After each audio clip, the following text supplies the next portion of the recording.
But thou art not quickly moved to strike. A dog of the house of Mountague moves me.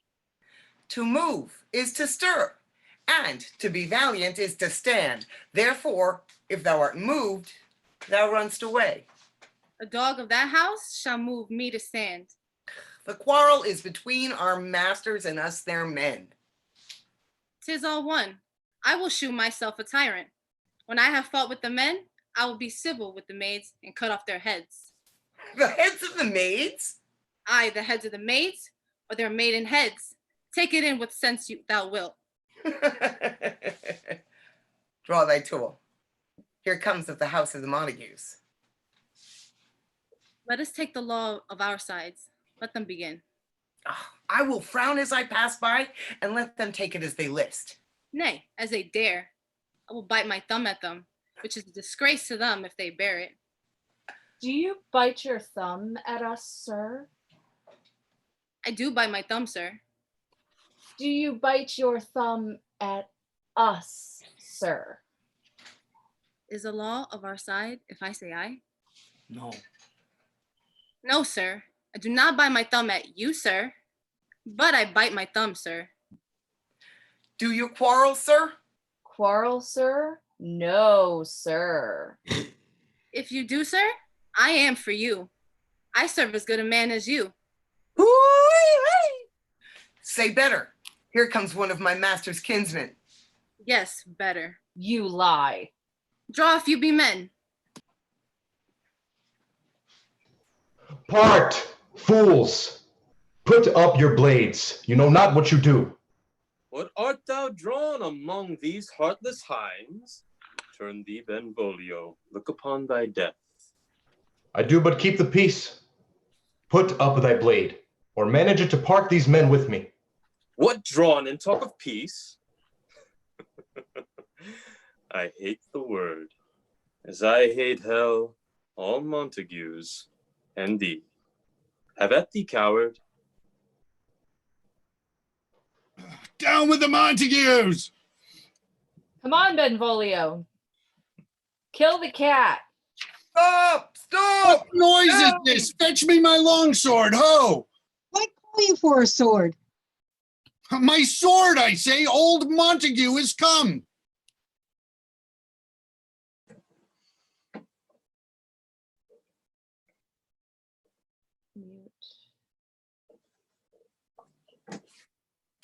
Rebellious subjects, enemies to peace. Let me go. Profaners of this neighbor-stained steel, will they not hear? What ho, you men, you beasts, on pain of torture from those bloody hands. Toss your mistempered weapons to the ground, and hear the symptoms of your moved prince. 3 civil broils, bred of an airy word by thee, old Capulet and Mountague, have thrice disturbed the quiet of our streets. If you ever disturb our streets again, your lives shall pay forfeit of the peace. For this time, all the rest depart away. You, Capulet, shall go along with me, and Mountague, come you this afternoon, to know our further pleasure in this case. Once more, on pain of death, all men depart. Who set this ancient quarrel new broach? Speak, nephew, were you by when it began? Here were the servants of your adversary, and yours, close fighting ere I did approach. I drew to part them. In the instant came the fiery Tybalt, with his sword prepared, which, as he breathed defiance to my ears, he swung about his head and cut the winds. The prince came and parted either part. Where is Romeo? Saw you him today? Right glad am I he was not at this fray. Madam, an hour before the worshipped sun peered forth the golden window of the east, so early walking did I see your son. Towards him I made, but he was ware of me, and stole into the covert of the wood. Many a morning hath he thus been seen, with tears augmenting the fresh morning's dew, adding to clouds more clouds with his deep sighs. Black and portentous must this humor prove, unless good counsel may the cause remove. My noble aunt, do you know the cause? I neither know it nor can learn of him. Have you importuned him by any means? Both by myself and many others, friends, but he his own affection's counselor. Could I but learn from whence his sorrows grow, I would as willingly give cure as know. See where he comes. So please you, step aside. I'll know his grievance, or be much denied. I would thou wert so happy by thy stay to hear true shrift. Come, Madam, let's away. Good morrow, cousin. Is the day so young? But you strike 9. Ay me, sad hours seem long. Was that my mother that went hence so fast? It was. What sadness lengthens Romeo's hours? Not having that which having makes them short. In love. Out. Of love? Out of her favor where I am in love. Alas.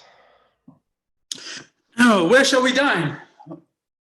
Oh me, what fray was here? Yet tell me not, for I've heard it all. Here's much to do with hate, but more of love, with love. Why then, oh brawling love, oh loving hate, oh anything of nothing first created. The love feel I feel no love in this. Dost thou not laugh? No, cuz I rather weep. Good heart, at what? At thy good heart's oppression. Why, such is love's transgression. What is it else? Madness most discreet, a choking gall, and a preserving sweet. Farewell, my cuz. Soft, I will go along. And if you leave me so, you do me wrong. I have lost myself. I am not here. This is not Romeo. He's some other where. Tell me in sadness, who is't that you love? In sadness, cousin, I do love a woman. I aimed so near when I supposed you loved. A right fair mark, fair cuz, is soonest hit. Oh, a right good mark, man, and she's fair, I love. A right fair mark, fair cuz, is soonest hit. With that hit, your miss should not be hit. With Cupid's arrow, she had Diane's wit. And in strong proof of chastity, well armed, from love's weak, childish bow, she lives uncharmed. Be ruled by me. Forget to think of her. Oh, teach me how I should forget to think. By giving liberty unto thine eyes. Examine other beauties. Show me a mistress that is passing fair. What doth her beauty serve but as a note, where I may read who passed that passing fair? Farewell, thou canst not teach me to forget. I'll pay that doctrine, or else die in debt. Mountague is bound as well as I, in penalty alike, and 'tis not hard, I think, for one so old as we to keep the peace. Of honorable reckoning are you both, and pity 'tis you lived at odds so long. But now, my lord, what say you to my suit? But say nor what I have said before. My child is yet a stranger in the world. She hath not seen the change of 14 years. Let 2 more summers wither in their pride, ere we may think her ripe to be a bride. Younger than she are happy mothers made. And too soon marred are those so early made. Earth hath swallowed all my hopes, but she's the hopeful lady of my earth. But woo her, gentle Paris, get her heart. My will to her consent is but a part. This night I hold an old accustomed feast, whereto I have invited many a guest such as I love, and you among the store, one more most welcome, makes my number more. Come, go with me. Go, Sirrah, trudge about. Through fair Verona, find those persons out whose names are written here, and to them say, my house and welcome on their pleasure stay. Find them out whose names are written. I am sent to find those persons whose names are written, and can never find out what names the writing person hath here writ. I must to the learned in good time. Tut, man. One fire burns out another's burning. One pain is lessened by another's anguish. Take thou some new infection to the eye, and the rank poison of the old will die.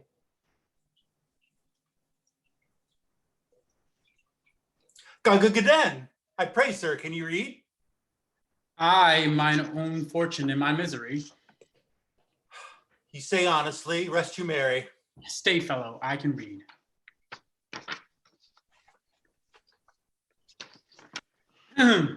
Signor Martino and his wife and daughter, Canty Anselm and his beauteous sisters, Mercutio and his brother Valentine, mine uncle Capulet, his wife and daughters, my fair niece Rosaline, Livia, Signor Valentino, and his cousin Tybalt. Fair assembly, whither should they come? Up Whither? To supper? to our house, Whose house? my master's. Indeed, I should have asked you that before. Now I'll tell you without asking. My master is the great rich Capulet. And if you not be of the house of Mountagues, I pray come and crush a cup of wine with us. Rest you merry. At this same ancient feast of Capulet sups the fair Rosaline, whom thou so loves, with all the admired beauties of Verona. Go thither, and with unattainted eye, compare her face with some that I shall show, and I will make thee think thy swan a crow.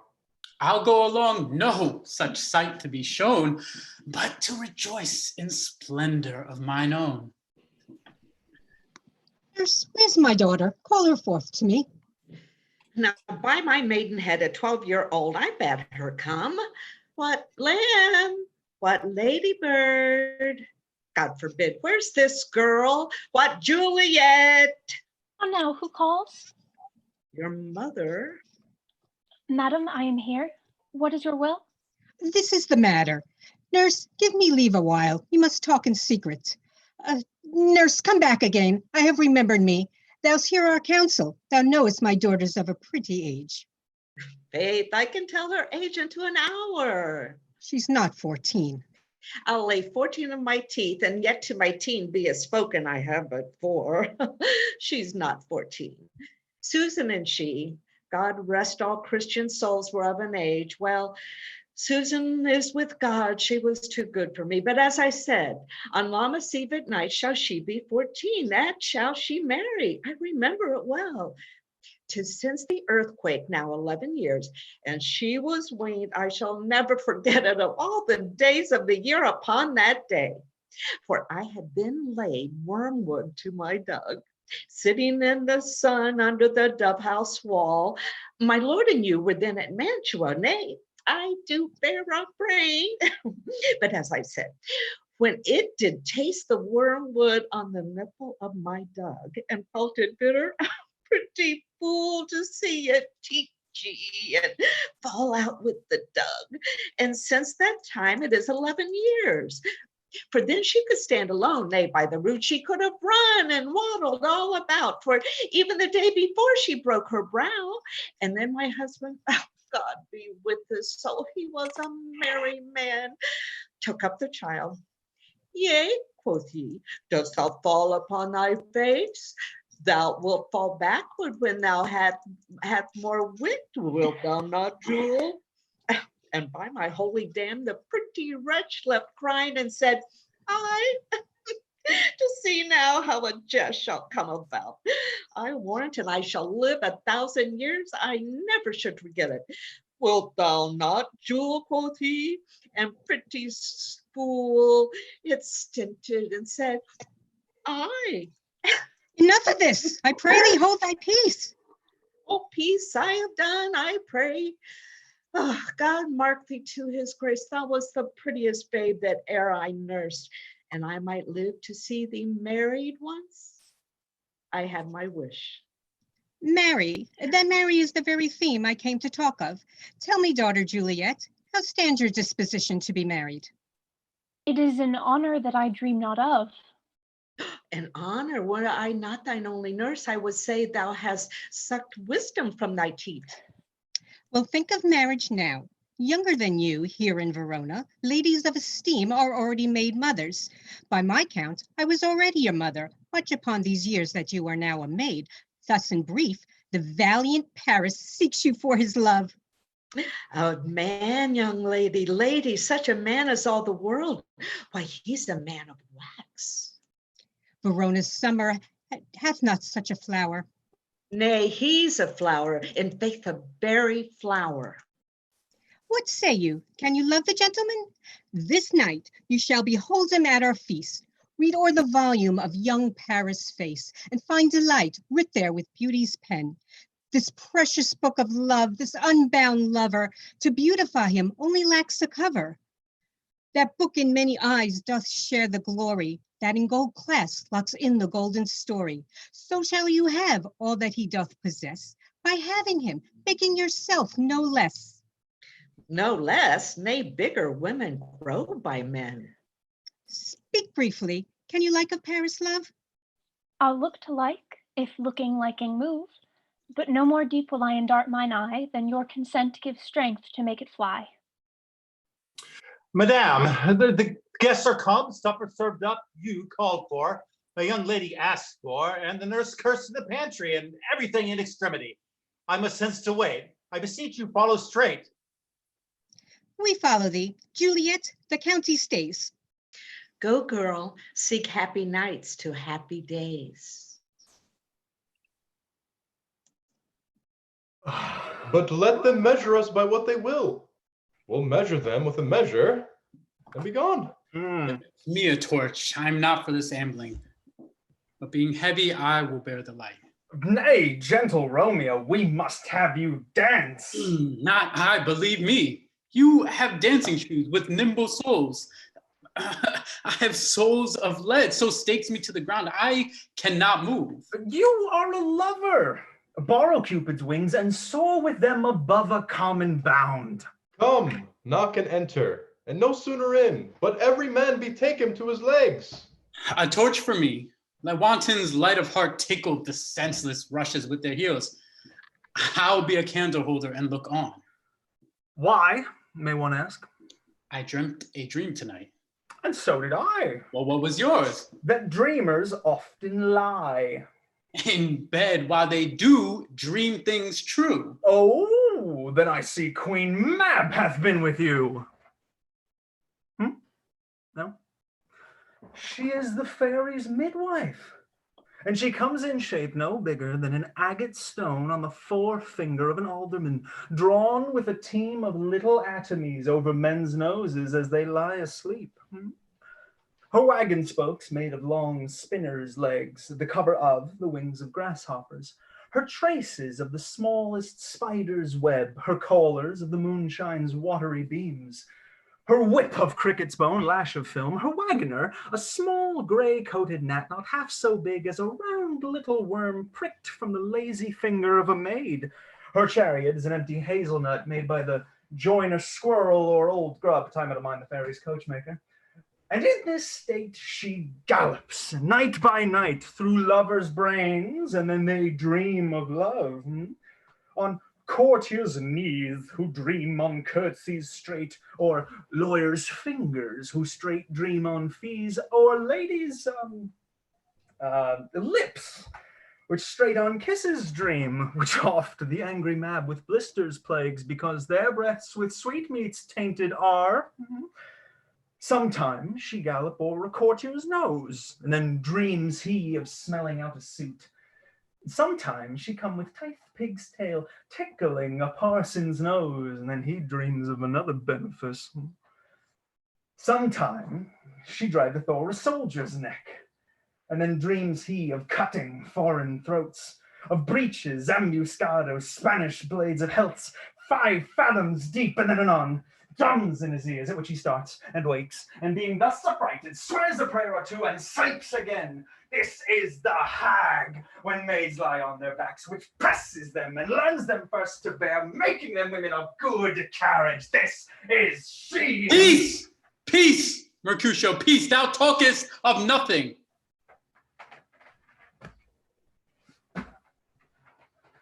True.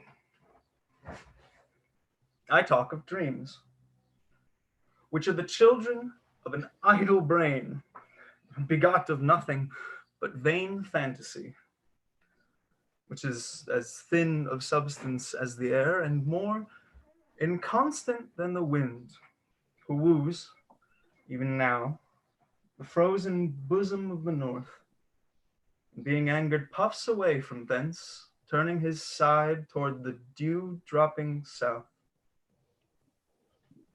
This wind you talk of blows us from ourselves. Supper is done. and we shall come too late. I fear too early, for my mind misgives. Some consequence yet hanging in the stars shall bitterly begin his fearful day in the night's revels and expire the term of a despised life closed in my breast by some vile forfeit of untimely death. But he that had the scourge of my course direct my suit. On, lusty gentlemen! Strike a drum! Where's Potpan that she helps not to take away? When good manners shall lie in one or two folks' hands, and they unwashed too, 'tis a foul thing. Away with the joint stools, remove the cork cupboard, look to the plate, and good thou, save me a piece of marchpane. Aye, boy, ready? You are looked for and called for, asked for and sought for in the great chamber. We cannot be here and there too. Cheerly, boys, be brisk a while, and the longer liver take all. Welcome, gentlemen. Ladies that have their toes unplagued with corns will walk about with you. Ah, my mistresses, which of you will now deny to dance? She that makes dainty, she, I'll swear, hath corns. Come, musicians, play. What lady is that which doth enrich the hand of yonder knight? Oh, she doth teach the torches to burn bright. It seems she hangs upon the cheek of night as rich a jewel in an Ethiop's ear. Beauty too rich for use for earth, too dear. The measure done, I'll watch her place a stand, and touching hers, make blessed my rude hand. Oh, did my heart know love till now, forswear its sight? For I never saw true beauty till this night. This by his voice should be a Mountague. Now by the stock and arm of my kin, I'll strike him dead. Hold it not a sin. How now, kinsman? Wherefore storm you so? Uncle, this is a Mountague, our foe. Ah, young Romeo, is it? Is he that villain Romeo? Content thee, gentle coz. Let him alone. He bears him like a portly gentleman. And to say truth, Verona brags of him to be a virtuous and well-governed youth. I would not, for the wealth of all the town here in my house, do him disparagement. Therefore, take no note of him. It is my will, the which, if thou respect, put off these frowns and ill-beseeming semblance for a feast. It fits when such a villain is a guest, I'll not endure him. He shall be endured. What, good men, boy? I say he shall. Go to. Am I the master here, or you? Go to. Why, uncle, 'tis a shame. Go to, go to. You are a saucy boy. Is it so indeed? What? What? Cheerily, my hearts. I will withdraw, but this intrusion shall, now seeming sweet, convert to bitter gall.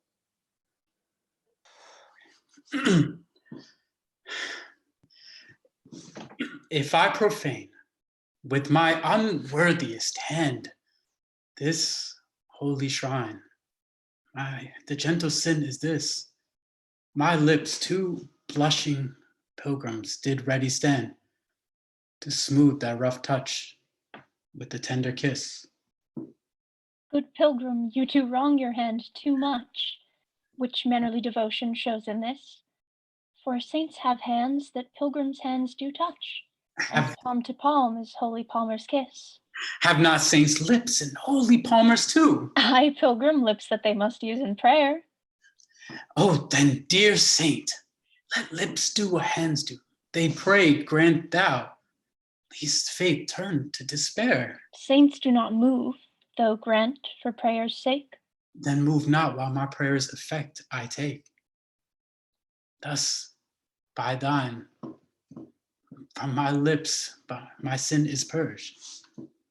Then have my lips the sin that they have took. The sin from my lips, so trespass sweetly urged, give me my sin again.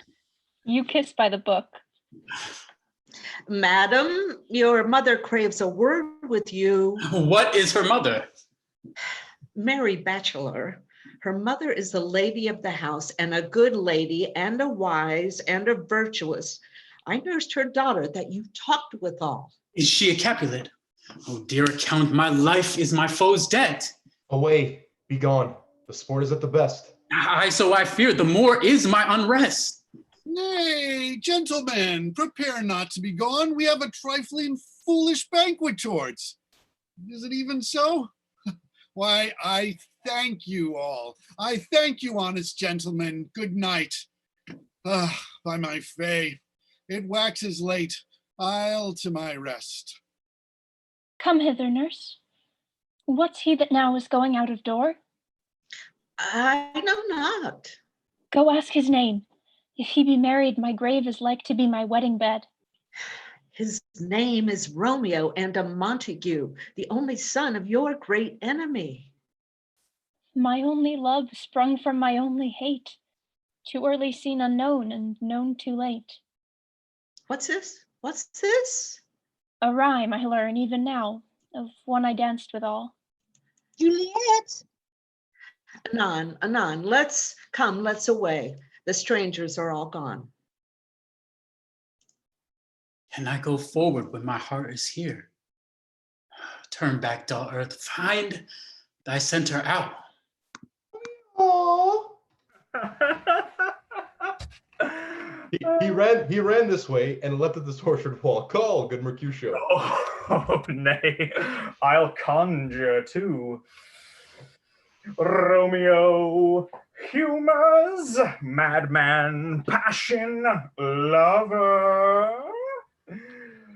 Appear thou in the likeness of a sigh, speak but one rhyme and I am satisfied, cry but I me, pronounce but love and dove.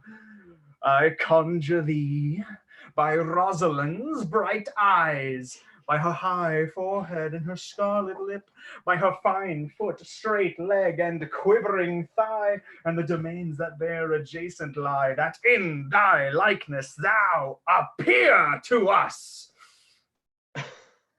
And if he hear thee, thou wilt anger him. This cannot anger him. My invocation is fair and honest, and in his mistress's name I conjure only but to raise up him. Come, he hath hid himself among these trees. Blind is his love, and best befits the dark. If love be blind, love cannot hit the mark. Romeo, good night. Come, shall we go? Go then, for 'tis in vain to seek him here that means not to be found. He jests as scars that never felt a wound.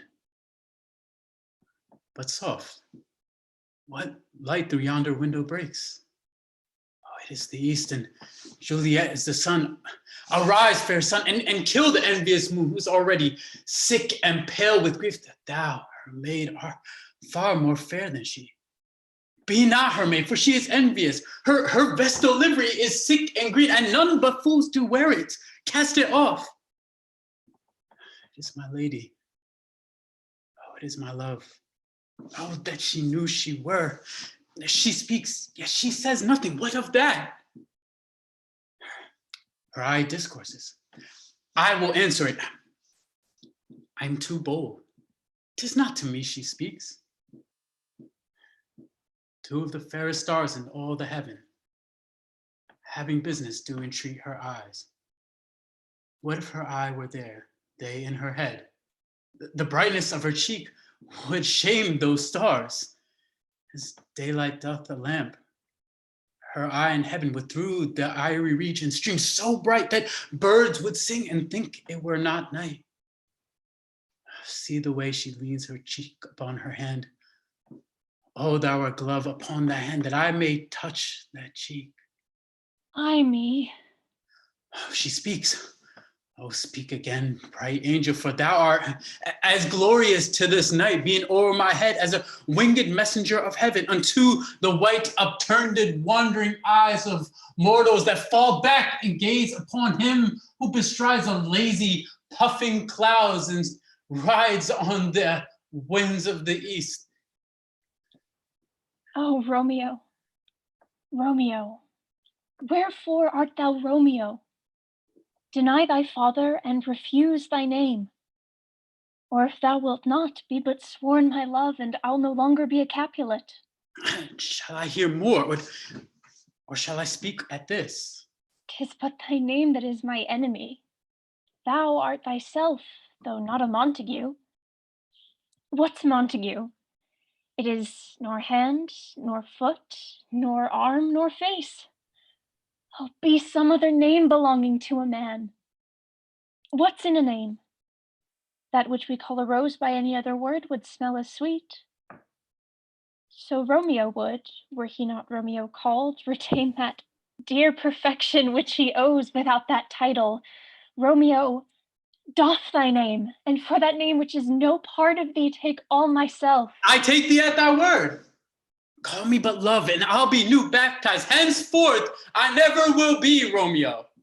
What man art thou that thus bescreened in night so stumblest on my counsel? By a name, I know not how to tell thee who I am.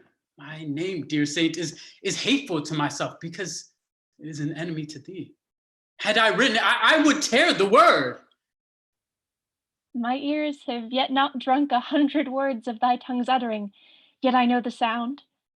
Art thou not Romeo, and a Mountague? Neither, fair maid, if either thee dislike. How camest thou hither? Tell me, and wherefore? The orchard walls are high and hard to climb, and the place death, considering who thou art, if any of my kinsmen find thee here. With love's light wings I o'erperch these walls. For stony limits cannot hold love out, and what love can do, that dares love attempt. Therefore, thy kinsmen are no stop to me. If they do see thee, they will murder thee. I have night's cloak to hide me from their eyes. And but thou love me. Let them find me here. My life were better ended by their hate than death prolonged, wanting of thy love. Thou know'st the mask of night is on my face, else would a maiden blush bepaint my cheek. For that which thou hast heard me speak tonight, fain would I dwell on form, fain deny what I have spoke. But farewell compliment. Dost thou love? I know thou wilt say aye, and I will take thy word. Yet if thou swearest, thou mayst prove false. At lovers' perjuries, they say, Jove laughed. O gentle Romeo, if thou dost love, pronounce it faithfully. Or if thou thinkst I am too quickly won, I'll frown and be perverse and say thee nay, so thou wilt woo. But else not for the world.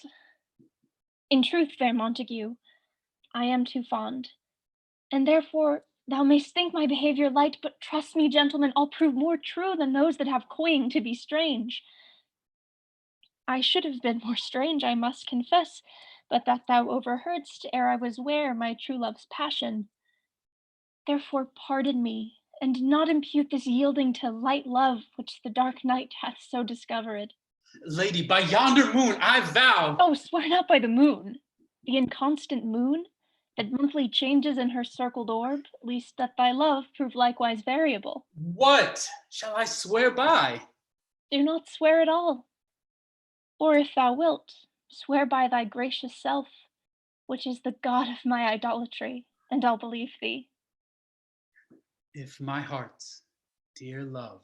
Well, do not swear. Although I joy in thee, I have no joy of this contract tonight. It is too rash, too unadvised, too sudden, too like the lightning, which doth cease to be ere one can say it lightens. Sweet good night. This bud of love by summer's ripening breath may prove a beauteous flower when next we meet. Good night, good night. As sweet repose and rest come to thy heart as that within my breast. Oh, wilt thou leave me so unsatisfied? What satisfaction canst thou have tonight? The exchange of thy love's faithful vow for mine. I gave thee mine before thou didst request it. And yet I would it were to give again. Wouldst thou withdraw it? For what purpose, love? But to be frank and give it thee again. And yet I wish but for the thing I have. My bounty is as boundless as the sea, my love as deep. The more I give to thee, the more I have, for both are infinite. Madam? I hear some noise within. Dear love, adieu. Madam. Anon, good nurse. Sweet Mountague, be true. Stay but a little, I will come again. Oh, blessed night, I am afeared. Being in night, all this is but a dream, too flattering sweet to be substantial. 3 words, dear Romeo, and good night indeed. If that thy bent of love be honorable, thy purpose marriage, send me word tomorrow by one that I'll procure to come to thee. Where and what time thou wilt perform the rite, and all my fortunes at thy foot I'll lay, and follow thee, my lord, throughout the world. Madam. I come anon, but if thou mean'st not well, I do beseech Madam. thee. By and by I come to cease thy suit and leave me to my grief. Tomorrow will I send. So thrive, my soul. 1,000 times good night. 1,000 times the worse to want thy light. Love goes towards love, as schoolboys from their books. But love from love, towards school with heavy looks. Hist, Romeo. Hist. It is my soul that calls upon my name. How silver sweet lovers' tongues by night, like softest music to attending ears. Romeo. My dear. What o'clock tomorrow shall I send to thee? By the hour of 9. I will not fail. 'Tis 20 years till then. I have forgot why I did call thee back. Let me stand here till thou remember it. I shall forget to have thee still stand there, remembering how I love thy company. And I'll still stay to have thee still forget, forgetting any other home but this. 'Tis almost morning. I would have thee gone. Good night. Good night. Parting is such sweet sorrow that I should say good night till it be morrow. Sleep dwell upon thine eyes and peace in thy breast. Would I were asleep and peace so sweet to rest. The gray-eyed morn smiles on the smiles on this morning frowning light, checkering the eastern cloud. Checkering the eastern clouds with streaks of light. This will I to my ghostly friar's close cell, his help to crave and my dear hap to tell. And now, ere the sun advances burning eye, the day to cheer and night's dank dew to dry, I must upfill this oster cage of ours with the baleful weeds and precious juiced flowers. Oh, mickle is the powerful grace that lies in plants, herbs, and stones, and their true qualities, for naught so vile that on earth doth live, but to the earth some special good doth give. Within the infant rind of this weak flower, a poison has residence and medicine power, for this being smelt, with that part, cheers each part, being tasted, slays all senses with the heart. To such opposed kings encamp them still in man, as well as plants, grace, and rude will, and where the worser is predominant, full soon the canker death eats up that plant. Good morrow, father! Oh, benedicite! What early tongue so sweet saluteth me? Ah, young son, it argues a distempered head, so soon to bid good morrow to thy bed, therefore, thy earliness doth me assure thou art uproused with some distemperature, or if not so, then here I hit it right. Romeo hath not been in bed tonight. The last is true, the sweeter rest was mine. Good pardon, sin. Wast thou with Rosaline? Rosaline, my ghostly father, no. I have forgot that name, and that name's woe. That's my good son. But where hast thou been then? I'll tell thee, ere thou ask me again. I have been feasting with mine enemy, for on a sudden one hath wounded me, that's by me wounded.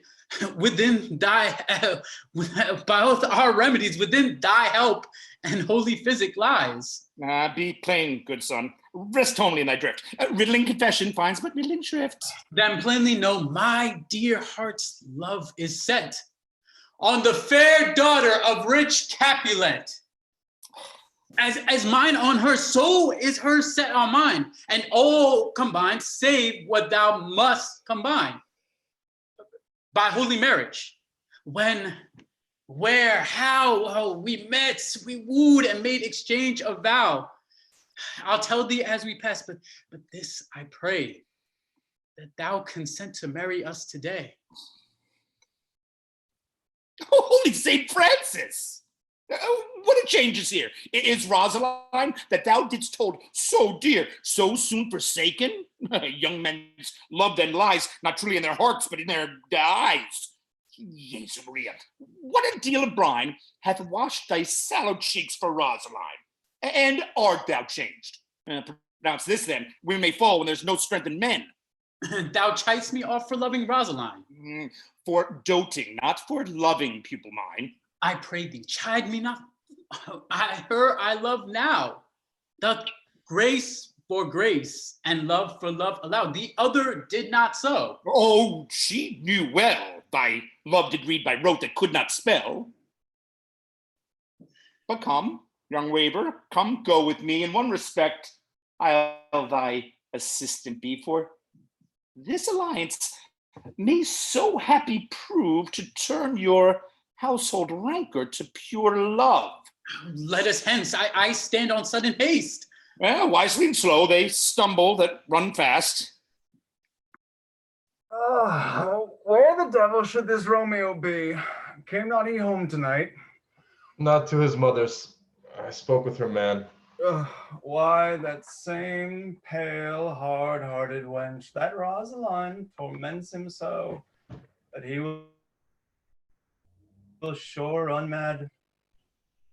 Tybalt, the kinsman told Capulet, hath sent a letter to his father's house.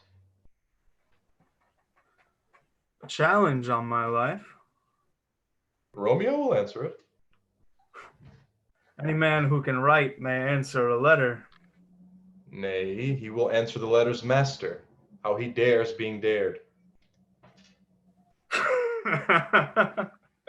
Alas, poor Romeo, he's already dead. Stabbed with a white wench's black eye, run through the ear with a love song. And is he a man to encounter Tybalt? Why, what is Tybalt? Oh, more than Prince of Cats. He's the courageous captain of compliments. He fights, as you sing prick song, keeps time, distance, proportion, rests his minimum 1, 2, and then a third in your bosom. A very butcher of a silk button, a duelist, a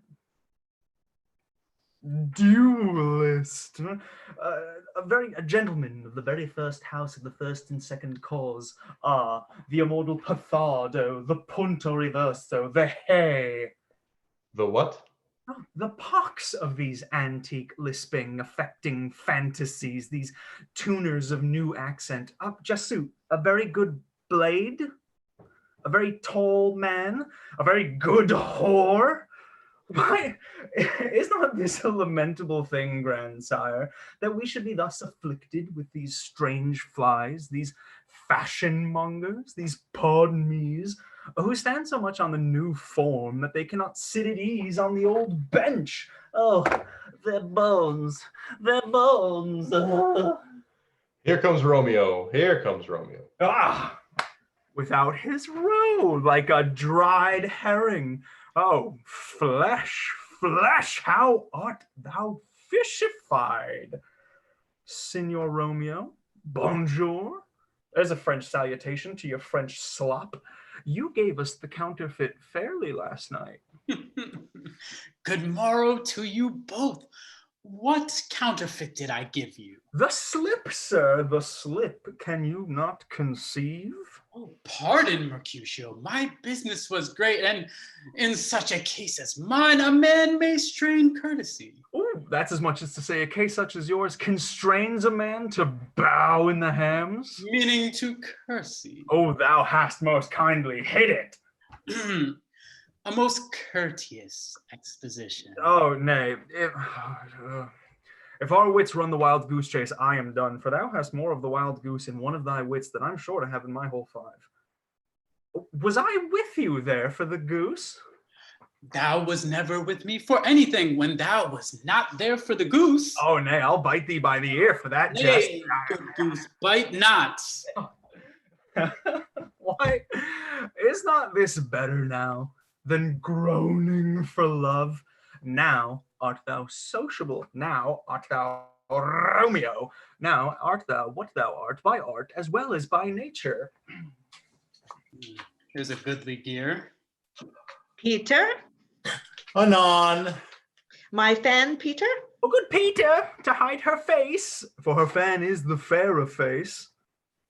God ye good morrow, gentlemen. Oh, God you good den, fair gentlewoman. Is it good den? Oh, 'tis no less, I tell you, for the bawdy hand of the dial is now upon the prick of noon. Out upon you, what a man are you? One gentlewoman that God hath made himself to mar. By my troth, it is said for himself to mar, quoth he. Gentlemen, can any of you tell me where I may find the young Romeo? I can tell you, but young Romeo will be older when you have found him than he was when you sought him. I am the youngest of that name for fault of a worse. You say well. Oh, yea, is the worst. Well, very well took, faith, wisely. If you be he, sir, I desire some confidence with you. Oh, she will invite him to some supper. Aboard. So ho! Oh, what hast thou found? Oh, not a hare, sir, but a hare, sir, in a Lenten pie. Oof! That is stale and whore ere it be spent. Oof, and an old hare whore is a very good meat in Lent, but a hare that is whore is too much for a score when it whores ere it be spent. Oh, I'm so good. Romeo, will you come to your mother's? We'll to dinner thither. I will follow you. Oh, farewell, ancient lady. Farewell, lady.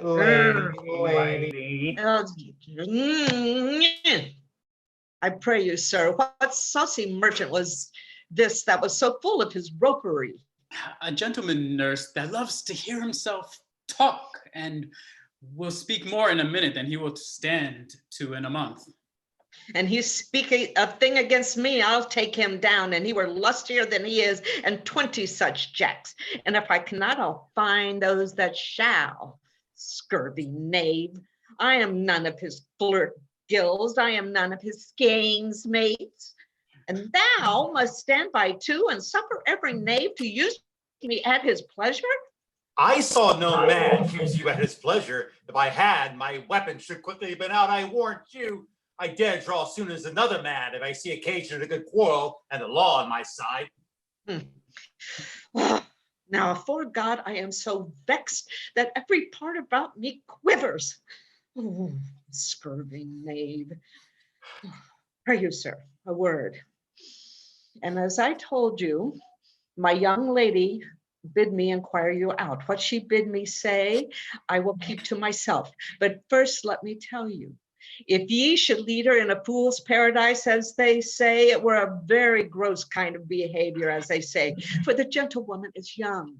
And therefore, if you should deal double with her, truly, it were a very ill thing to be offered to any gentlewoman, and very weak dealing.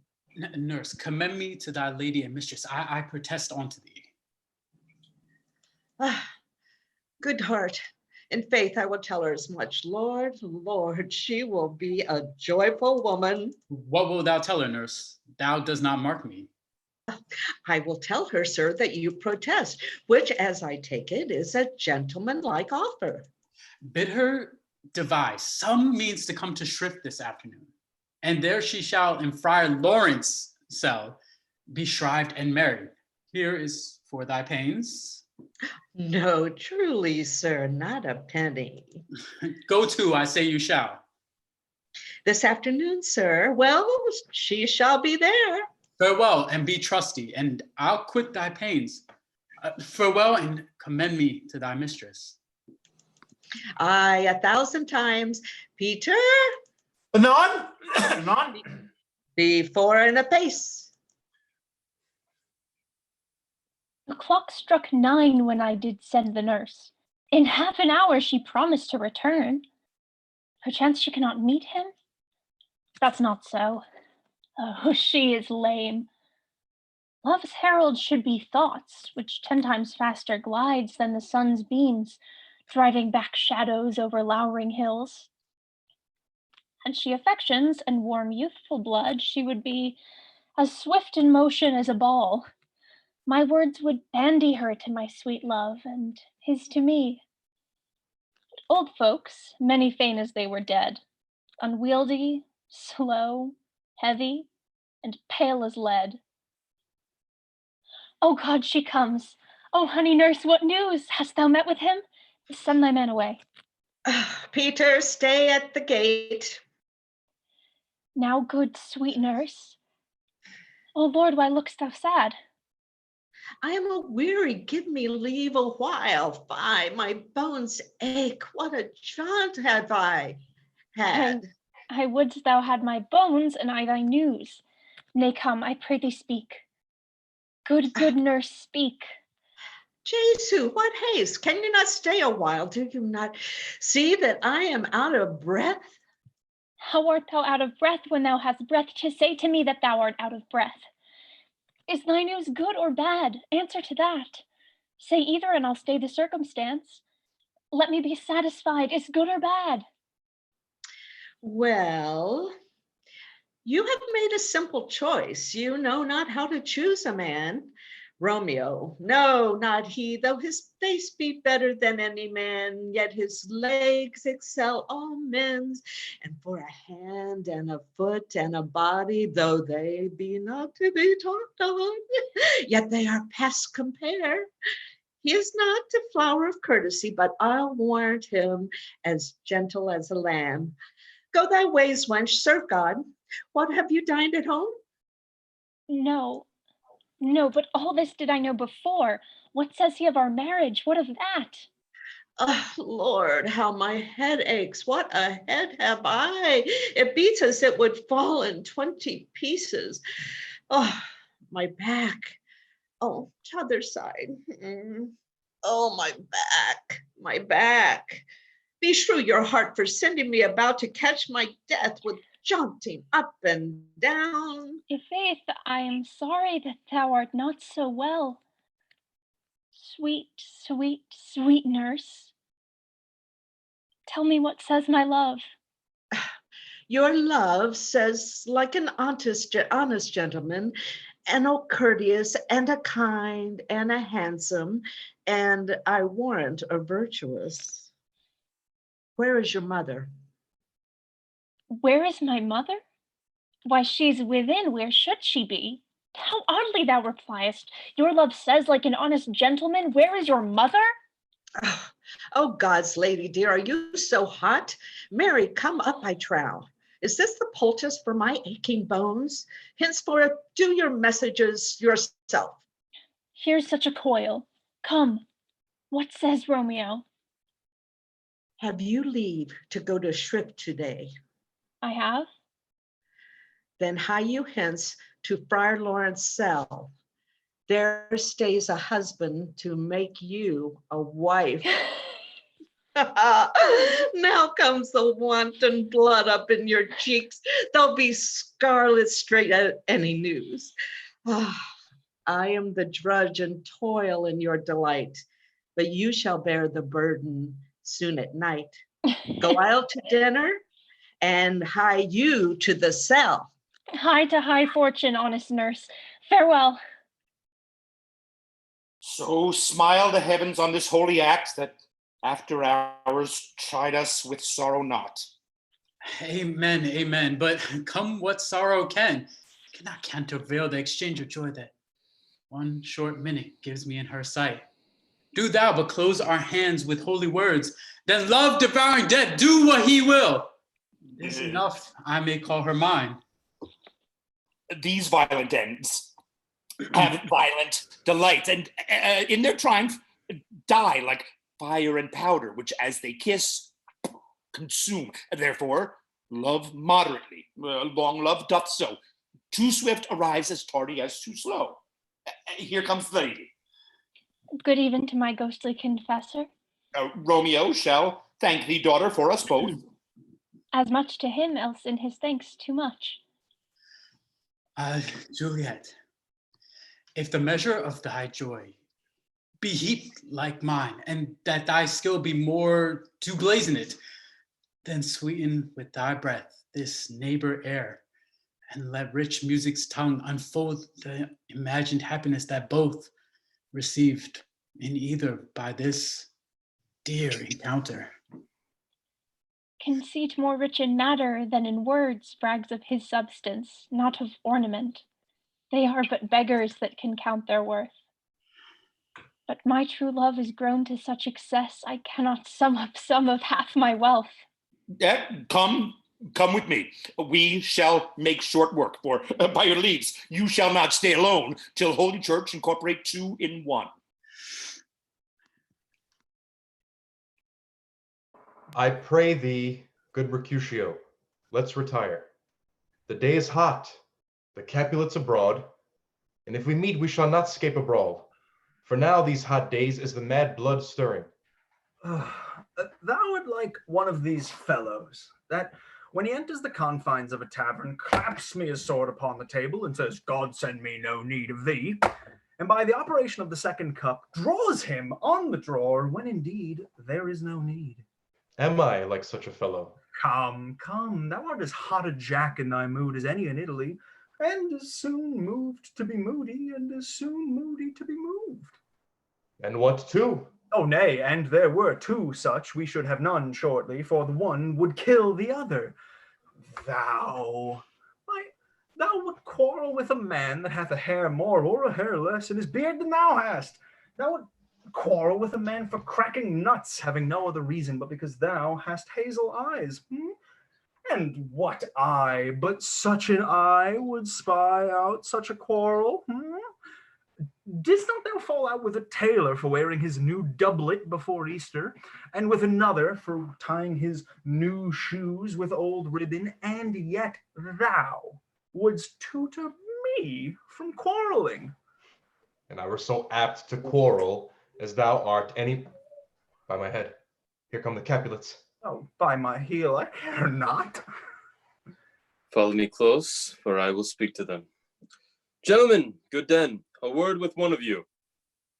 And but one word with one of us. Couple it with something, make it a word and a blow. You shall find me apt enough to that, sir, and you will give me occasion. Oh, could you not take some occasion without giving? Mercutio, thou consorts with Romeo.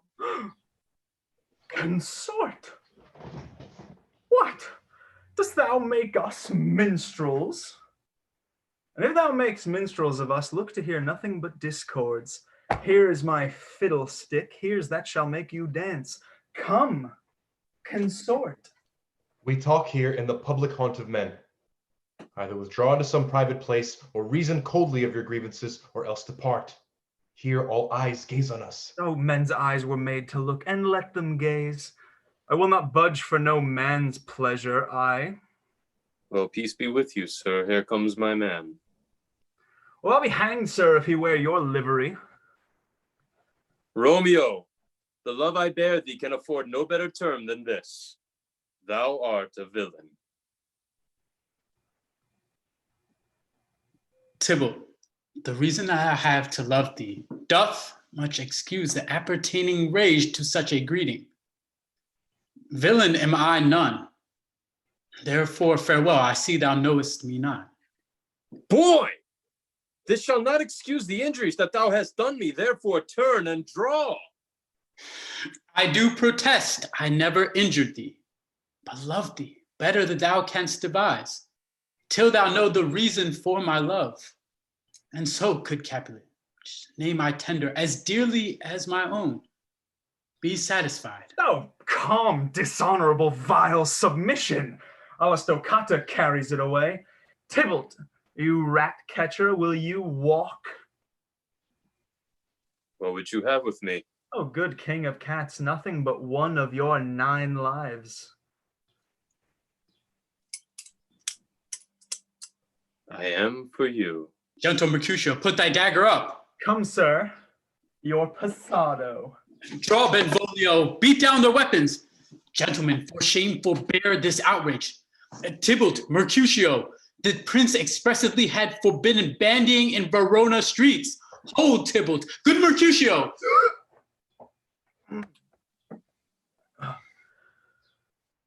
I am hurt. A plague on both your houses. I am sped. Is he gone and hath nothing? What? Art thou hurt? Hi, a scratch. Scratch. Mary, 'tis enough. Where's my page? Go, villain, fetch a surgeon. Courage, men. The hurt cannot be much. Oh, no. 'Tis not so deep as a well, nor as wide as a church door, but 'tis enough. 'Twill serve. Ask for me tomorrow, and you shall find me a grave man. Grave. I am peppered, I warrant, for this world. The plague on both your houses! What? A dog, a rat, a mouse, a cat to scratch a man to death. A braggart, a rogue, a villain that fights by the book of arithmetic. Why the devil came you between us? I was hurt under your arm. I thought it all for the best. Oh, help me into some house, Benvolio, or I shall faint. A plague on both your houses. They have made worms meat of me. I have it, and soundly too. Your houses! This gentleman, the prince's near ally, my very friend, hath got his mortal hurt. In my behalf, my reputation stained. With Tybalt slander, Tybalt that an hour hath been my cousin. Oh, sweet Juliet, thy beauty hath made me effeminate, and in my temper softened valor's steel. Oh, Romeo, Romeo. Brave Mercutio is dead. That gallant spirit hath aspired the clouds, which too untimely here did scorn the earth. This day's black fate on more days doth depend. This but begins, the woes others must end. Here comes the furious Tybalt, back again. He gone in triumph, and Mercutio slain. Away to heaven, respective lenity, and fire and fury be my conduct now. Now, Tybalt, take the villain back again that late thou gavest me, for Mercutio's soul is but a little way above our heads, staying for thine to keep him company. Either thou or I, or both, must go with him. Thou wretched boy that didst consort him here shalt with him hence. This shall determine that.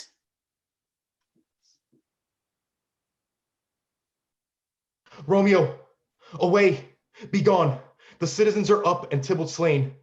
Stand not amazed. The prince will doom thee death if thou art taken. Hence, be gone, away. Oh, I am fortune's fool. Why dost thou stay? Which way ran he that killed Mercutio? Tybalt, that murderer, which way ran he? There lies that Tybalt. Up, sir, I charge thee in the prince's names obey. Where are the vile beginners of this fray? O noble prince, I can discover all the unlucky manage of this fatal brawl. There lies the man, slain by young Romeo, that slew thy kinsman, brave Mercutio. Tybalt, my cousin, oh, my brother's child, oh, prince, oh, cousin, husband, oh, the blood is spilled on my dear kinsman. Prince, as that are true, for blood of ours, shed blood of Mountague. Oh, cousin, cousin. Benvolio, who began this fray? Tybalt, here slain, whom Romeo's hand did slay. Romeo that spoke him fair, bid him bethink how nice the quarrel was, and urged withal your high displeasure. He is a kinsman to the Mountague. Affection makes him false. He speaks not true. I beg for justice, which the prince must give. Romeo slew Tybalt. Romeo must not live. Romeo slew him, he slew Mercutio. Who now the price of dear blood doth owe? Not Romeo, prince. He was Mercutio's friend. His fault concludes, but what the law should end, the life of Tybalt. And for that offense, I do exile him hence. I've no interest in your hates proceeding. My blood for your rude brawls doth lie a-bleeding. It will be deaf to pleading and excuses, nor tears, nor prayers, nor purchase our abuses. Therefore use none for Romeo in haste, else when he is found, this hour is his last. Bear hence his body and attend our will, mercy but murders, pardoning those who kill.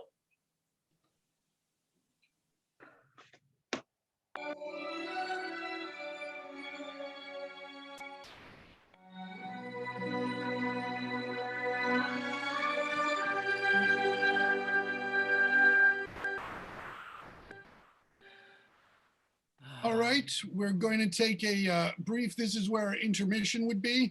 And so we're going to take a little break and we'll be back in about 8 to 10 minutes, probably get starting again right at around 5:25. So thank you very much. And we'll be back shortly for the second half. Great job, everybody. Keep up the good work. And we'll start the next half at 5:25. And if you're mostly dead through the second half, actors, please don't forget to come back at the end of the play. So we'll unmute the attendees so that we get a little applause. All right, so we'll meet you back very soon.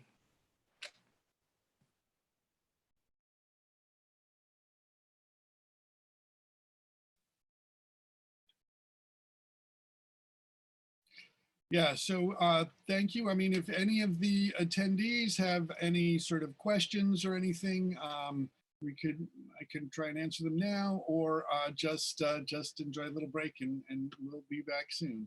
Thanks.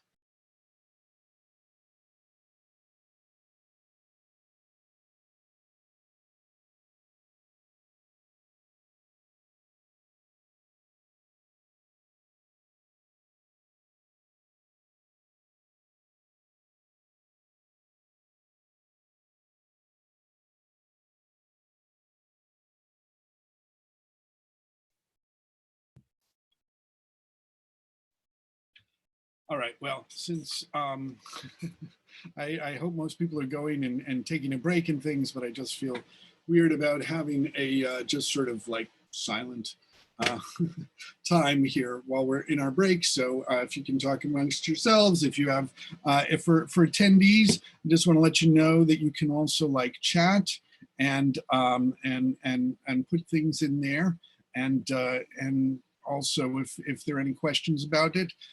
I think I'll just give you some interesting little facts about Romeo and Juliet. It is actually somewhat based on a true story, because there is a, in Dante's Divine Comedy, in the Purgatorio, he refers to the Mountague and the Capulet, because it was apparently based on about a 12th century real rivalry there. We don't really have a lot of documentary evidence against this, but this was supposedly part of the things between a couple of different factions, the factions that supported the Pope and the factions that supported the Holy Roman Emperor. And it also became against sort of the richer city people against the poorer, more rural people. And basically the Capulets were, the Capuletes were from the town and richer, and because there is actually, I mean, in Verona, they have, I mean, the family had been there, and so there is a place that's, there's a statue of Juliet there, no statue of Romeo, but there's a statue of Juliet and this sort of balcony, which is referred to as Juliet's balcony, which is not from the historic people, because it was sort of a newer innovation. But this had been a story that had started on something true and then been retold over the years. And there was actually a rather popular novel in Shakespeare's time by Arthur Brooke that told the story, and then Shakespeare adapted it for that. But I think one of the things that's really interesting about that is that even though this was somewhat, I don't even know if Shakespeare knew if it was based on a real incident, it's not set in the time when the incident would have happened in about like the early 13th century. But it's done as a contemporary play. And I think that one of the things that people wonder about a lot in terms of Shakespeare is, why are so many plays set in Italy? And I think that that's sort of part of a thing that we still have to this day. I mean, in terms of sort of like the Godfather and Italians being portrayed as somewhat sort of, I mean, more dangerous and larger than life in some ways. And I think that that's something that was there because, I mean, we know Italy now as one country, but Italy was like one of the last European countries to sort of unify, and that you had a lot of different little city-states. I mean, like one of the, like Venice was its own little republic as a city-state, and Naples, and there were all these other ones. And I think that left a really rich area for Shakespeare to write about, because there's also, most of his plays, the only sort of contemporary type play that he wrote was Merry Wives of Windsor, which really isn't contemporary because it's got Falstaff, so it would have been in the time of Henry IV. But I think that there's also the sense that with Italy, you could deal with other sorts of themes in a way that you really can't in terms of contemporary England. So, I mean, I think there's that. I mean, I think one of the things with the Instant Shakespeare Company, we did a reading of Titus Andronicus yesterday, and one of the things that's interesting about Titus Andronicus is that we have an illustration from the period of a play, and it shows Titus and Tamara and Aaron the Moor, and it shows Titus in like a toga, but that there was also people, just guards dressed like contemporary guards. So I think even something like Titus Andronicus, which was set back in the time of when there were Roman emperors, so clearly set in the past, that they actually did them in, for what was their time, modern dress. So, I mean, I think that's another justification why you can do Shakespeare in pretty much any period, and has probably been set in any period, but that there's something particularly appropriate of doing it in modern dress, as we would do in this production when we get the chance to actually do this production. And so I want to we've just got a couple more minutes, and we'll be getting started again. But I just, if there's if anybody has like a question or something they'd want to raise before we get started, I would be happy to try and answer them. And that's, and so here we are. Do you want to say anything, or? I am enjoying listening to your, this is Paul is also, if you had a program that was a full program, Paul has also served as dramaturge for this production, as well as he was also my dramaturge when I did the show many moons ago.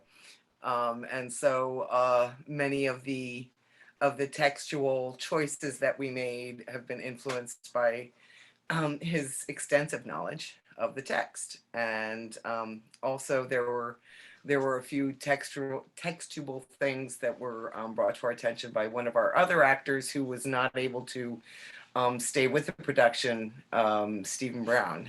He had pointed out a few text changes that needed to happen for the prints. And so unfortunately, due to lack of technology and the plague, he couldn't join us. But anyway, we're almost at, I've got 5:24. Yeah, well, I'll just take in this last minute before we get started again to talk a little bit about the text. This text is mainly based on the first folio. Now, the first folio was a collection of Shakespeare's plays, of 36 plays that was collected by members of his company after his death. And half of the plays didn't appear anywhere else. However, Romeo and Juliet had been popular, and there had been a couple of previous quarto editions, which have some changes. And there's actually a fair amount of difference between the first quarto and the second quarto, and then the folio. Like, for example, in the folio, we don't have the prologue, but we decided to put the prologue in here, even though that comes from the quartos and not the folio.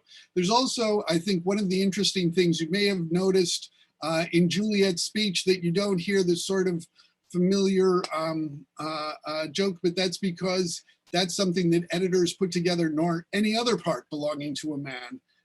That's different lines that editors have put together. So now I think we are. Before we start, yeah, hi, I wanted to invite Nick to come and say a little something.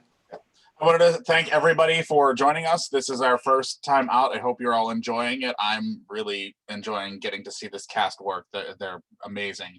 I wanted to take a moment. We did receive a few donations as we were getting started, so I just wanted to say thank you to everybody that did donate. And if you are still interested in donating, you can just go right to interactproductions.org and you can click the Donate Now button. It'll take you right there. That's pretty much it. I hope you enjoy Act 2. Thank you.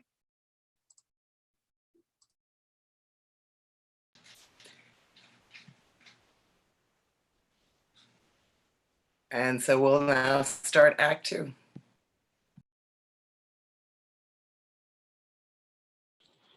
Gallop apace, you fiery-footed steeds, towards Phoebus' lodging. Such a wagoner as Phaeton would whip you to the west and bring in cloudy night immediately. Spread thy close curtain, love-performing night, that runaways' eyes may wink, and Romeo, leap to these arms. Untalked of and unseen, lovers can see to do their amorous rites and by their own beauties. Or, if love be blind, it best agrees with night. Come, civil knight, thou sober-suited matron all in black, and learn me how to loose a winning natch, played for a pair of stainless maidenhoods. Hood my unmanned blood bathing in my cheeks with thy black mantle, till strange love grow bold. Think true love acted simple modesty. Come night, come Romeo, come thou day in night, for thou wilt lie upon the wings of night, whiter than new snow upon a raven's back.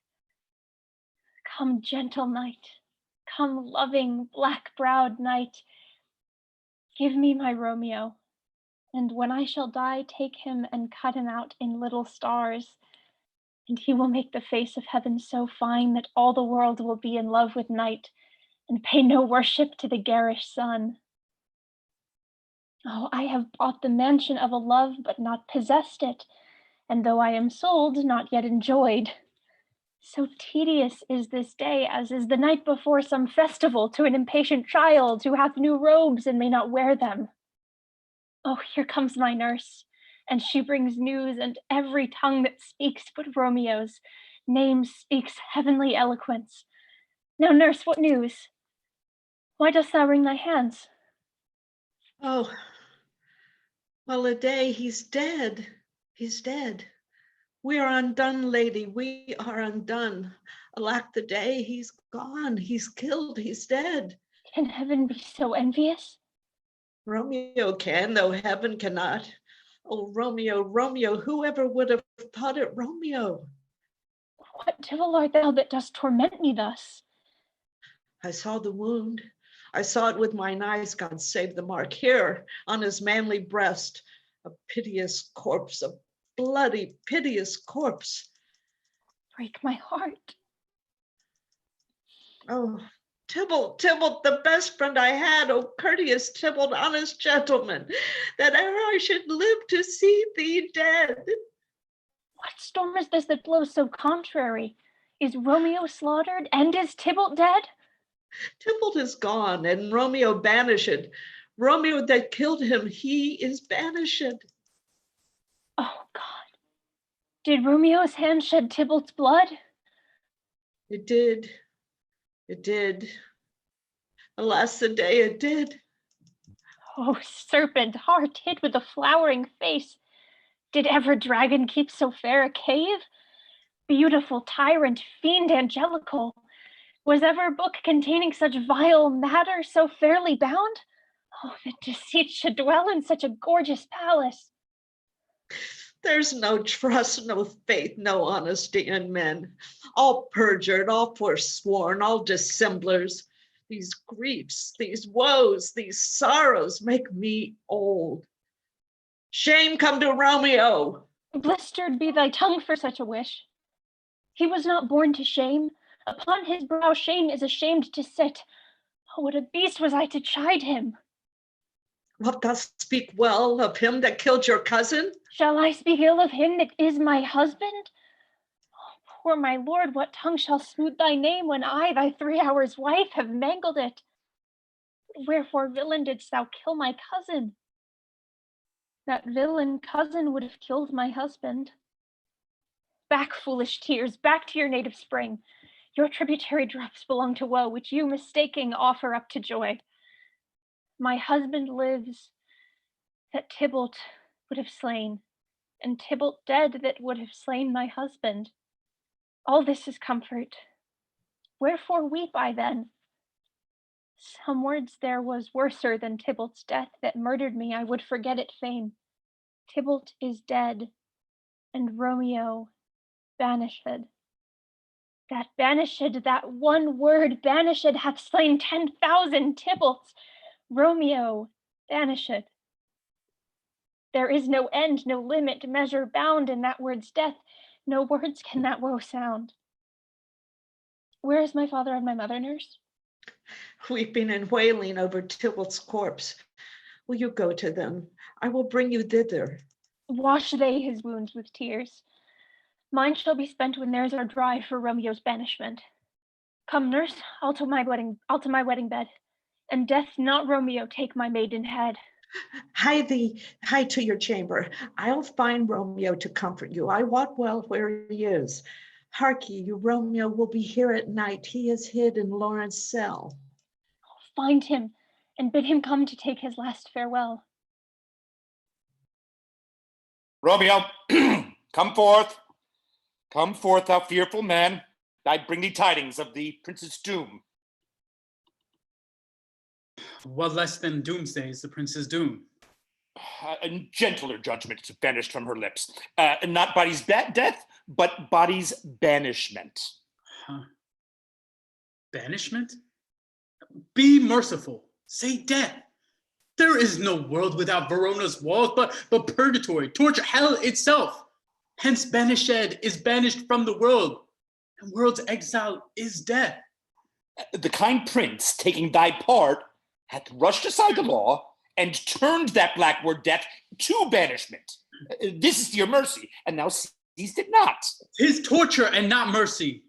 Heaven is here, where Juliet lives, and every cat and dog and little mouse, every unworthy thing live here in heaven and may look on her. This flies may do, when I from this must fly. But and sayest thou yet that exile is not death? But Romeo may not, he is banished. Hadst thou no poison makes, no sharp ground knife, no sudden mean of death, though ne'er so mean, but banished to kill me. Banished. Oh, friar, the damned did use that word in hell. Then, fond madman, hear me speak. Oh, thou wilt speak again of banishment. Let me dispute with thee of thy estate. Thou canst not speak of what thou does not feel. Wert thou as young as Juliet, my love, and I were but married, Tybalt murdered, doting like me, and like me banished, then mightest thou speak. Then mightest thou tear thy hair and fall upon the ground as I do now in the measure of an unmade grave. Arise, one knocks. Good Romeo, hide thyself. Not I. Hark how they knock. Who's there? Romeo, hide thyself. Thou wilt be taken. Stand up. Run to my study. By and by. God's will. What simple is this? I come. Who knocks so hard? Whence come you? What's your will? I come from Lady Juliet. Welcome then. Oh, holy friar. Oh, tell me, holy friar, where's my lady's lord? Where is Romeo? There on the ground with his own tears made drunk. Oh, he is even in my mistress' case, even in her case. Oh, woeful sympathy. Stand up and be a man. For Juliet's sake, for her sake, rise and stand. Why would you fall into so grave an oh? Speakest thou of Juliet? How is it with her? Where is she and how doth she? And what says my concealed lady to our concealed love? Oh, she says nothing, sir, but weeps and weeps, and now falls on her bed, and then starts up, and Tybalt calls, and then on Romeo cries, and then down falls again. As if that name shot from the dead level of a gun did murder her, as that name's cursed hand murdered her kinsman. Oh, tell me, friar, tell me, in what vile part of this anatomy doth my name lodge, that I may sack the hateful mansion? Hold thy desperate hand. Art thou a man? Thy form cries out thou art. Thy tears are womanish. Thy wild acts denote the unreasonable fury of a beast. Hast thou slain Tybalt? Will thou slay thyself and slay thy lady that in thyself lies, by doing damned hate upon thyself? But rouse thee, man. Thy Juliet is alive, for whose dear sake thou wast but lately dead. There art thou happy. Tybalt would kill thee, but thou slewest Tybalt. There art thou happy. The law that threatened death became thy friend and turned it to exile. There art thou happy. Go. Get thee to thy love, as was decreed. Send her chamber, hence and comfort her, but look, thou stay not till the watch be set. For then thou canst not pass to Mantua, where thou shalt live till we can find a time to blaze your marriage, reconcile your friends, beg pardon of thy prince, and call thee back with 20,000 times more joy than thou wentst forth in lamentation. Go before, nurse, commend me to thy lady, and bid her hasten all the house to bed, which heavy sorrow makes them apt unto. Romeo is coming. Oh, Lord, I could have stayed here all night to hear good counsel. Oh, what learning is. My lord, I'll tell my lady you will come. I do so. And bid my sweet prepare to chide. Go hence. Give me thy head. 'Tis late. Farewell, good night. But that a joy past joy calls out to me, on me. It were a grief so brief to part with thee. Farewell. Things have fallen out, sir, so unluckily that we have had no time to move our daughter. 'Tis very late. She'll not come down tonight, I promise you. But for your company, I would have been abed an hour ago. These times of woe afford no times to woo. Madam, good night. Commend me to your daughter. I will, and know her mind early tomorrow. Tonight she is mute up to her heaviness. Sir Paris, I will make a desperate tender of my child's love. I think she will be ruled in all respects by me. Nay, more, I doubt it not. Wife, go you to her, ere you go to bed, and acquaint her of my son Paris' love, and bid her, mark you me, on Wednesday next. But soft, what day is this? Monday, my lord. Monday. Well, Wednesday is too soon. A Thursday let it be. A Thursday tell her she shall be married to this noble earl. Will you be ready? Do you like this haste? My lord, I would that Thursday were tomorrow. Well, a Thursday be it then. Go, get you gone. Go you to Juliet, wife, and prepare her up against this wedding. Good night, my lord. The light to my chamber, ho, afore me. It is so late that we may call it early by and by. Good night. Wilt thou be gone? It is not yet near day. Was the nightingale and not the lark that sings so out of tune? That pierce nightly she sings on yon pomegranate tree. Believe me, love, it was the nightingale. It was the lark, the herald of the morn. No nightingale. Look, love, what envious streaks do lace the severing clouds in yonder east. I must be gone and live, or stay and die. Yon light is not daylight, I know it, I. Therefore stay yet, thou needst not be gone. Let me be tamed, let me be put to death. I am content, so thou wilt have it so. I'll say, yon gray is not the morning's eye. I have more cares to stay than will to go. Come, death, and welcome. Juliet wills it so. How is my soul? Let's talk. It is not day. It is. It is. Hie hence, be gone away. It is the lark that sings so out of tune, straining harsh discords and unpleasing sharps. Oh, now be gone, more light and light it grows. More light and light, more dark and dark our woes. Madam. Nurse? Your lady mother is coming to your chamber. The day is broke. Be wary, look about. Then window, let day in and let life out. Farewell, farewell, one kiss and I'll descend. Art thou gone so? Love, lord, I, husband, friend. I must hear from thee every day in the hour, for in a minute there are many days. Oh, by this count I shall be much in years ere I again behold my Romeo. Farewell. Oh, thinkest thou we shall ever meet again?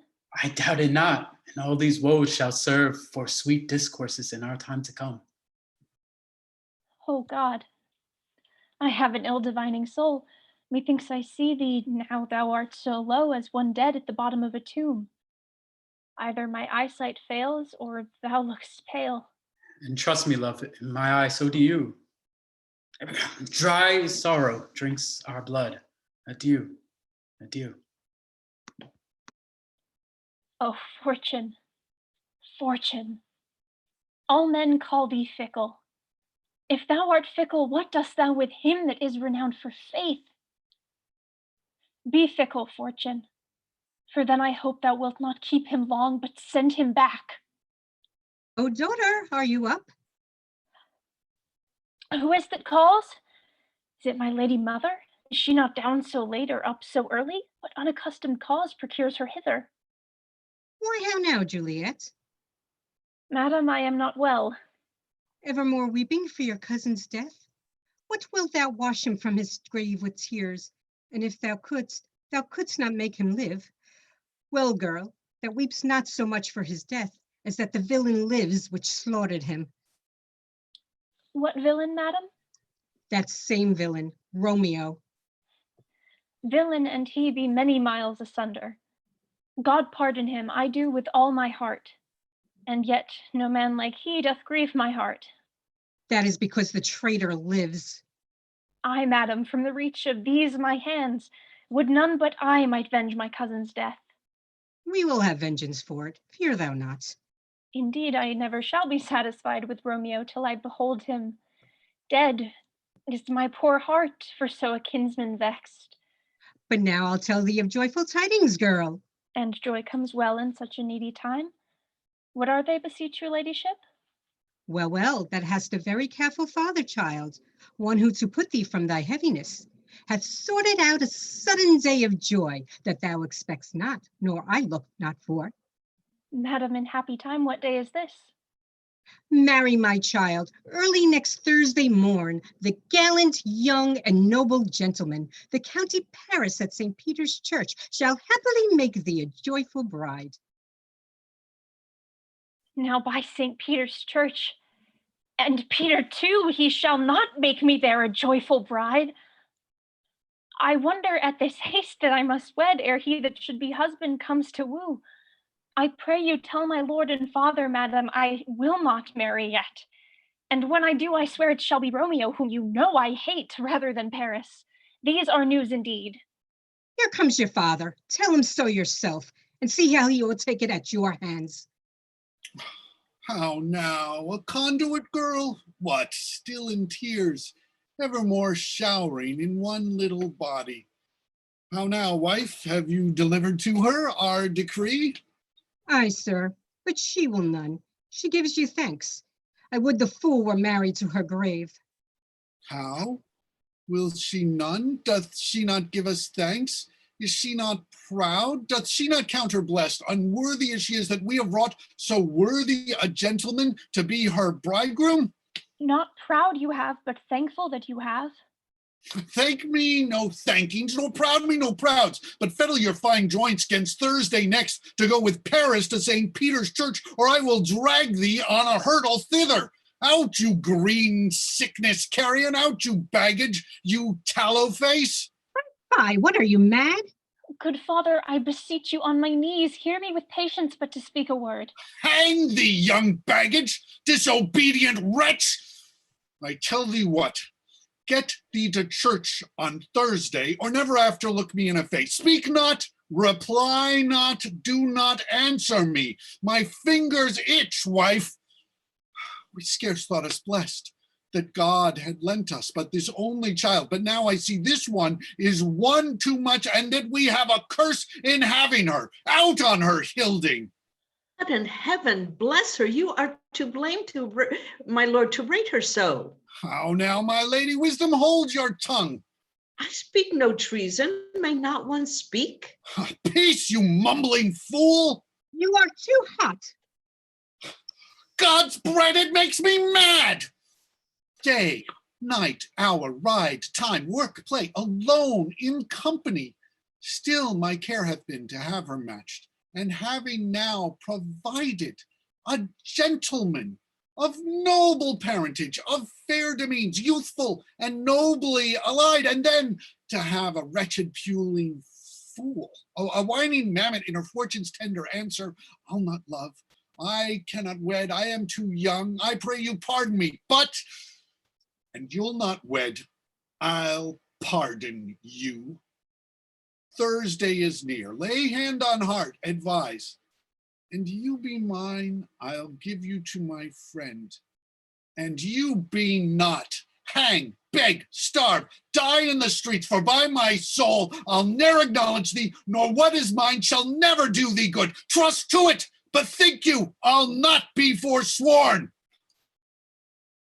Is there no pity sitting in the clouds that sees into the bottom of my grief? Oh, sweet my mother, cast me not away.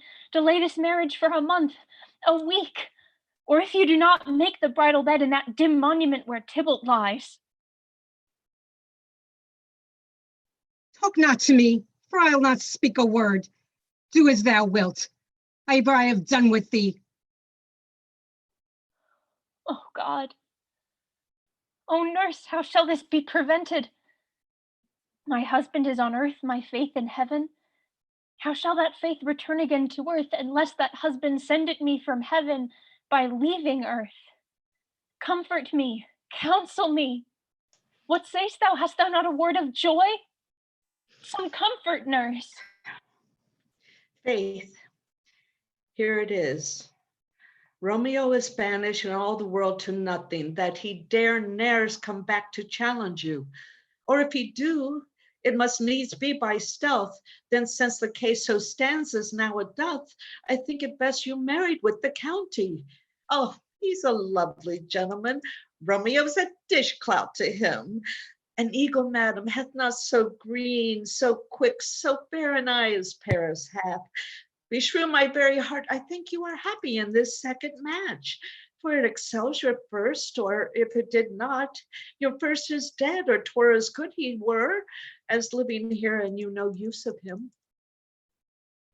Speakest thou from thy heart? And from my soul too, or beshrew them both. Amen. What? Well, thou hast comforted me marvelous much.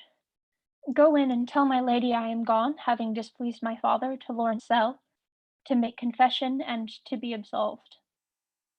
Marry, I will, and this is wisely done.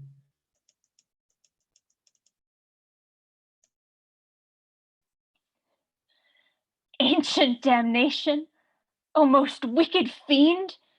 It is more sin to wish me thus forsworn, or to dispraise my lord with that same tongue which she hath praised him with above compare so many thousand times.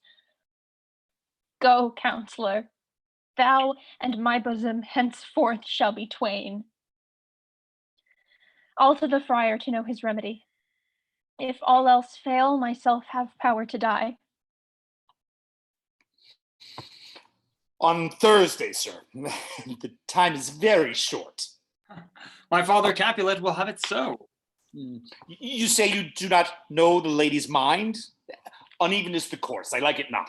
Moderately she weeps for Tybalt's death, and therefore have I little talk of love. For Venus smiles not in a house of tears. Look, sir, here comes the lady toward my cell.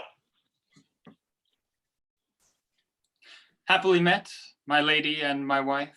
That may be, sir, when I may be a wife. That may be, must be, love, on Thursday next. What must be shall be. That's a certain text. Come you to make confession to this father? To answer that, I should confess to you. Do not deny to him that you love me. I will confess to you that I love him. So will ye, I am sure, that you love me. If I do so, it will be of more price being spoke behind your back than to your face. Poor soul, thy face is much abused with tears. It may be so, for it is not mine own. Are you at leisure, Holy Father, now, or shall I come to you at evening mass? My leisure serves me, pensive daughter, now. My lord, you must entreat the time alone. God shield I should disturb devotion. Juliet, on Thursday early will I rouse ye. Till then, adieu, and keep this holy kiss.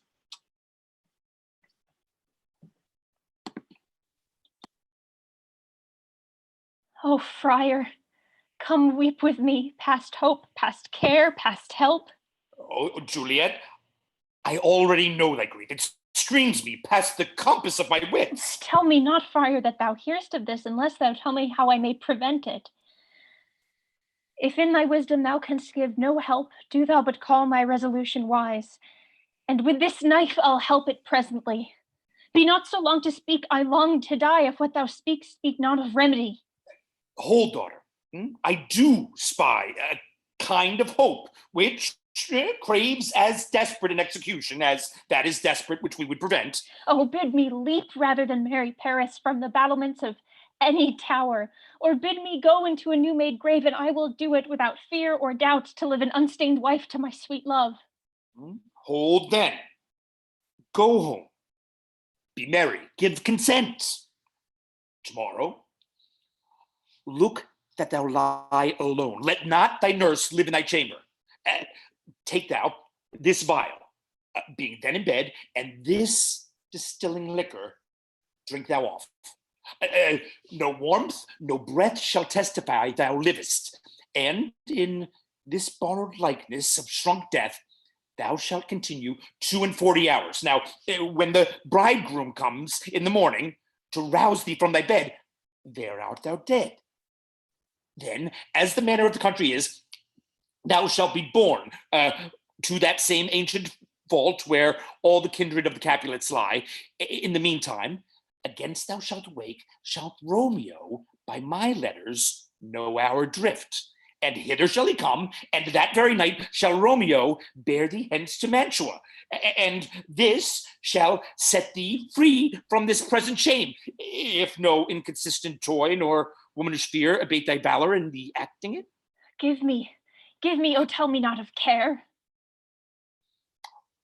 Oh, get you gone.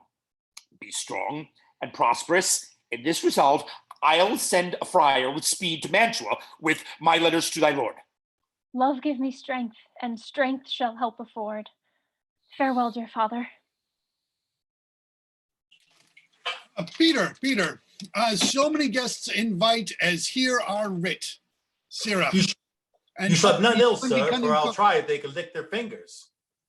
How canst thou try them so? Marry, sir, 'tis an ill cook who cannot lick his own fingers. Therefore, he that cannot lick his fingers goes not with me. Go, be gone. We shall be much unfurnished for this time. What, is my daughter gone to Friar Lawrence? Aye, forsooth. Well, he may chance do some good on her. A peevish, self-willed harlotry it is. See where she comes from, shrift, with merry look. How now, my headstrong? Where have you been gadding? Where I have learnt me to repent the sin of disobedient opposition. To you and your behests I am enjoined by Holy Lawrence to fall prostrate here to beg your pardon. Pardon, I beseech you. Henceforward ever am I ruled by you. Go, seek the county. Let me tell him of this. I'll have this knot knit up tomorrow. I met the youthful lord at Lawrence cell, and gave him what becomed love I might, not stepping o'er the bounds of modesty. I am glad on it. This is well. Stand up. This is as it should be. Let me see the county. Aye, Mary, go, I say, and bring him hither. Now, afore God, this reverend holy friar, all our whole city is much bound to him. Nurse, will you go with me to my chamber and to my closet to help me sort such needful ornaments as you think fit to furnish me tomorrow? No, not till Thursday. There's time enough. Go, nurse, go with her. We'll to church tomorrow. We shall be short on our provision, 'tis now near night. Tush, I will stir about, and all things shall be well, I warrant thee, wife. Go thou to Juliet, and help to deck up her. Let me alone, I'll not alone tonight.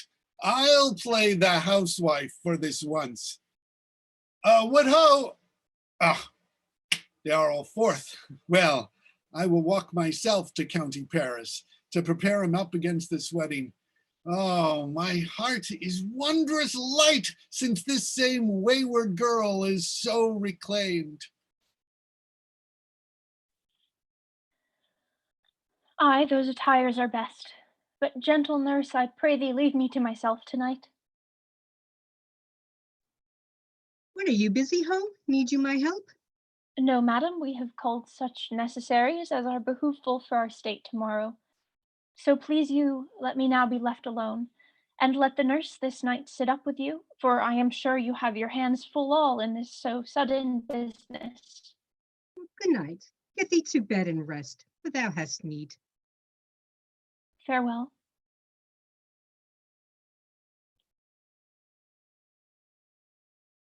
God knows when we shall meet again. I have a faint cold fear thrills through my veins that almost freezes up the heat of fire. I'll call them back again to comfort me. Nurse?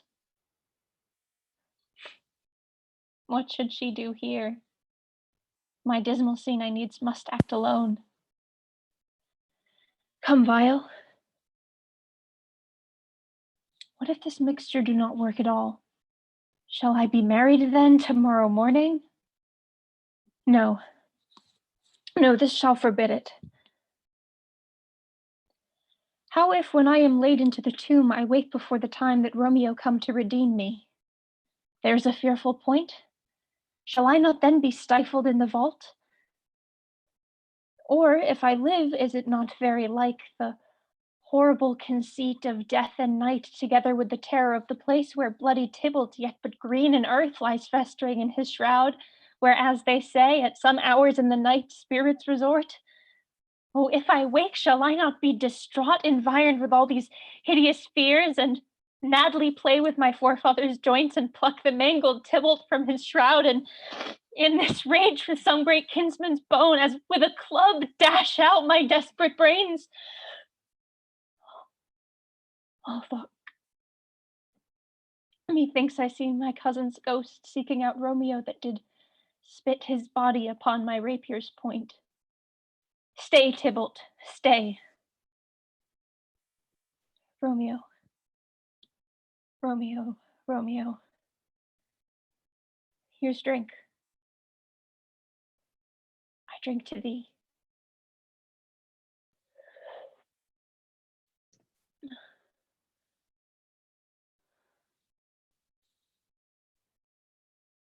Hold, take these keys and fetch more spices, nurse.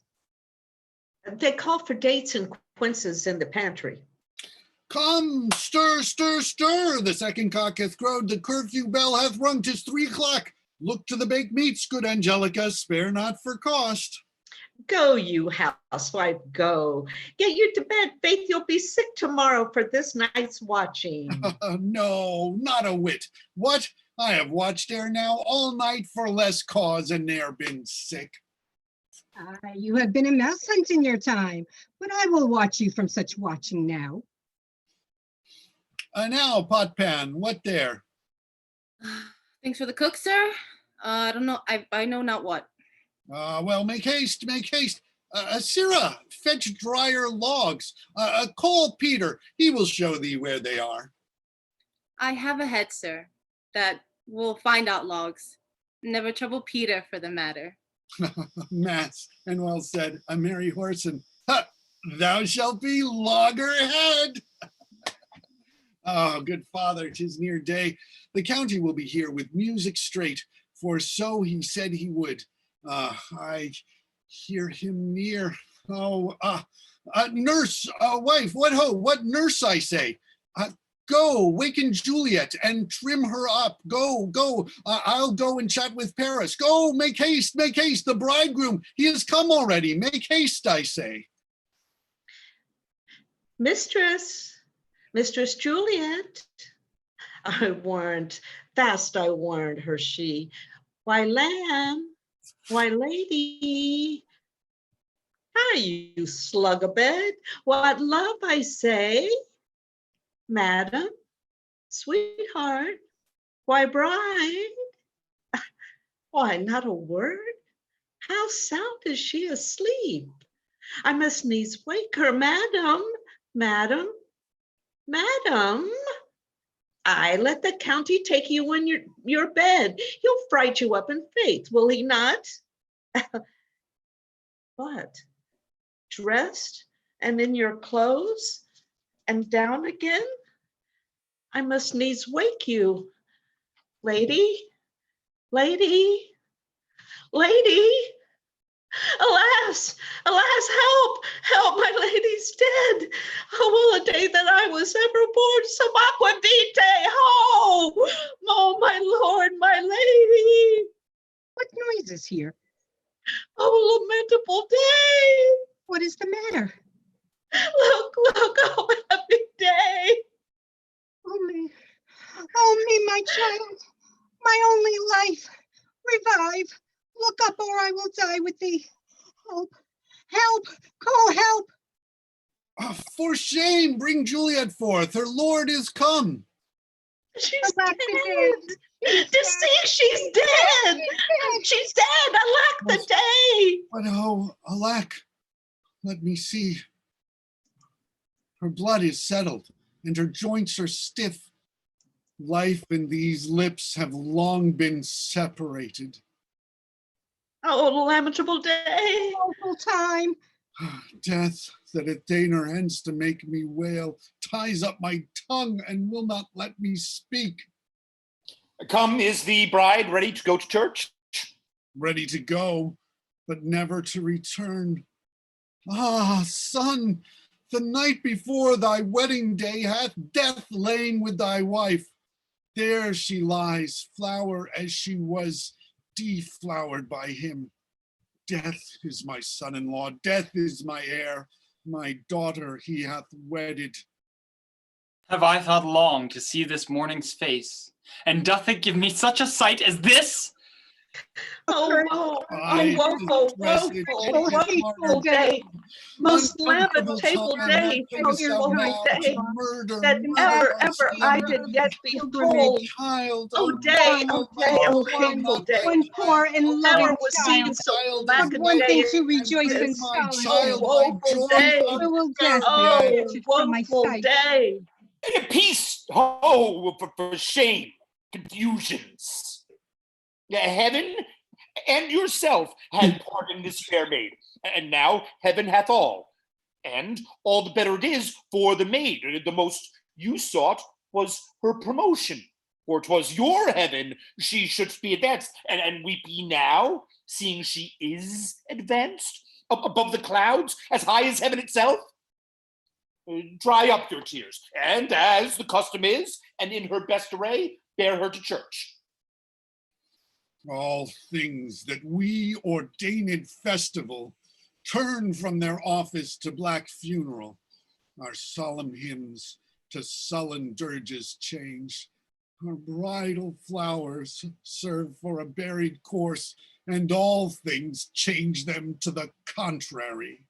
Sir, go you in, and madam, go with him, and go Sir Paris. Everyone prepare to follow this fair course unto her grave.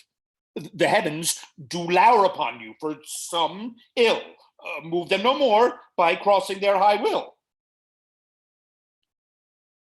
Faith, you may put up your pipes and be gone. Honest good fellows, put up, for well you know this is a pitiful case.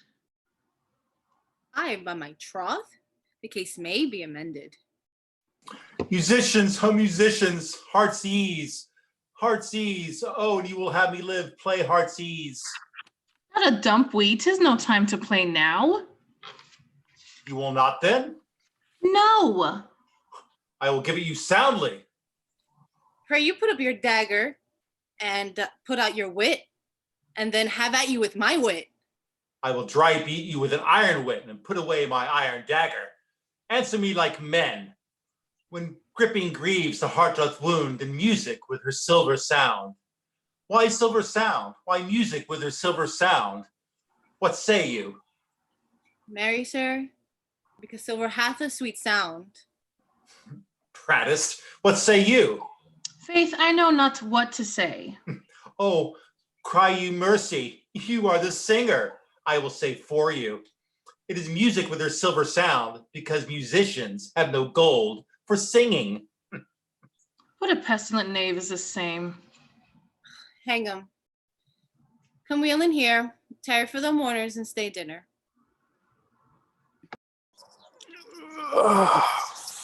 If I may trust the flattering truth asleep, my dreams perceive some joyful news at hand. I dreamt my lady came and found me dead. Strange dream that gives a dead man leave to think, and breathed such life with kisses on my lips that I revived and was an emperor. And news from Verona. How now, Balthazar, dost thou not bring me letters from the friar? How doth my lady, is my mother well? How doth my lady Juliet, that I ask again? For nothing can be ill, if she be well. Then she is well, and nothing can be ill.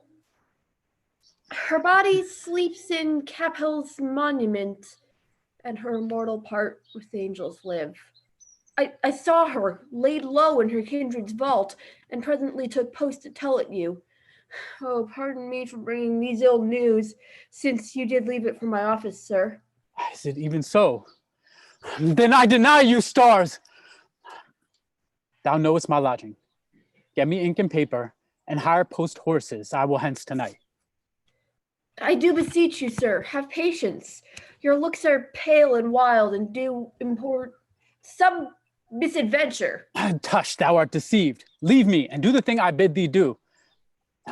Hast thou no letters from the friar? No, my good lord. No matter, get thee gone, and hire those horses. I'll be with thee straight. Well, Juliet, I will lie with thee tonight. Let's see for means. Oh, mischief, thou art swift hand in the thoughts of desperate men. I do remember an apothecary, and hereabout dwells, which late I noted in tattered weeds with overwhelming brows, noting this penury. To myself I said, and if a man did need a poison now, whose sale is present death in Mantua, here lives a caitiff wretch would sell it him. Oh, this same thought but did forerun my need, and this same needy man must sell it to me. Whoa, apothecary. Who called so loud? Come hither, man. I see that thou art poor. Hold, there is 40 ducats. Let me have a dram of poison, such soon speeding gear that the life wearer taker may fall dead. Such mortal drugs I have, but Mantua's law is death to any he that utters them. Art thou so barren, full of wretchedness, and fearest to die? Famine is in thy cheeks. The world is not thy friend, nor the world's law. The world affords no law to make thee rich. Then be not poor, but break it and take this. My poverty, but not my will, consents. I pay thy poverty, not thy will. Put this in any liquid thing you will and drink it off. And if you had the strength of 20 men, it would dispatch you straight. There's thy gold. Worse poison to men's soul. Doing more murder in this loathsome world than these poor compounds thou mayest not sell. Farewell. Buy food and get thyself in flesh. Come cordial and not poison. Go with me to Juliet's grave, for there I must use thee.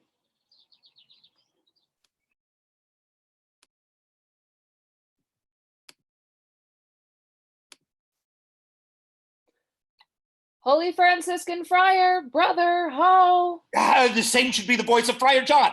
Welcome from Mantua. What says Romeo? Going forth to find a barefoot brother out here in this city visiting the sick, and finding him, the searchers of the town, suspecting that we were both in a house where the infectious pestilence did reign, sealed up the doors and would not let us forth, so that my speed to Mantua there was stayed. Who bear my letter to Romeo?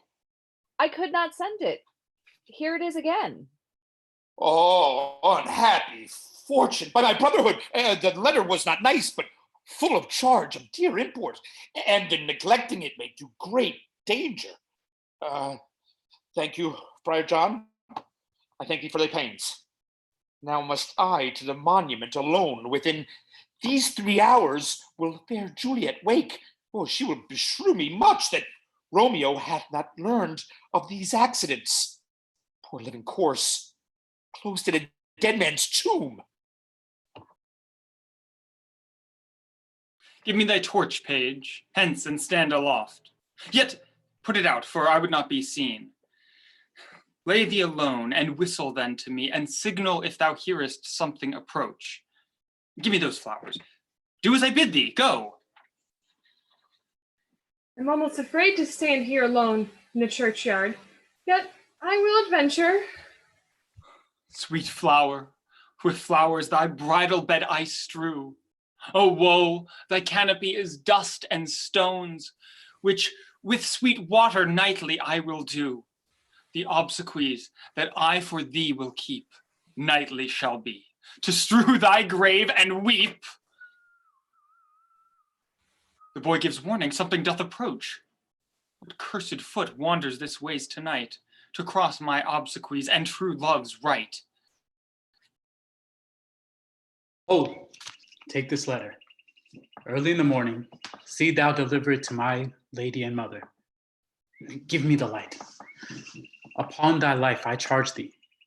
Whate'er thou hearest or seest, stand all aloof. I will be gone, sir, and not trouble you. So shalt thou show me friendship. Take thou that. Live and be prosperous. And farewell, good fellow. For all the same, I'll hide me hereabout. His looks I fear, and his intents I doubt. Thou detestable maw, thou womb of death, gorged with the dearest morsel of earth.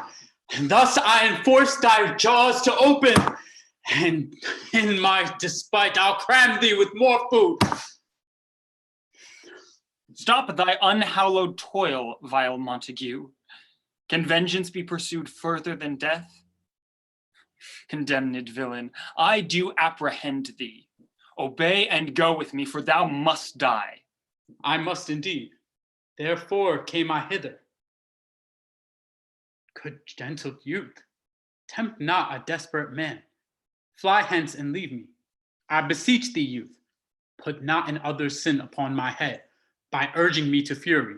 I do defy thy commiseration and apprehend thee for a felon here. Wilt thou provoke me? Then have at thee, boy. Oh Lord, they fight. I will go call the watch.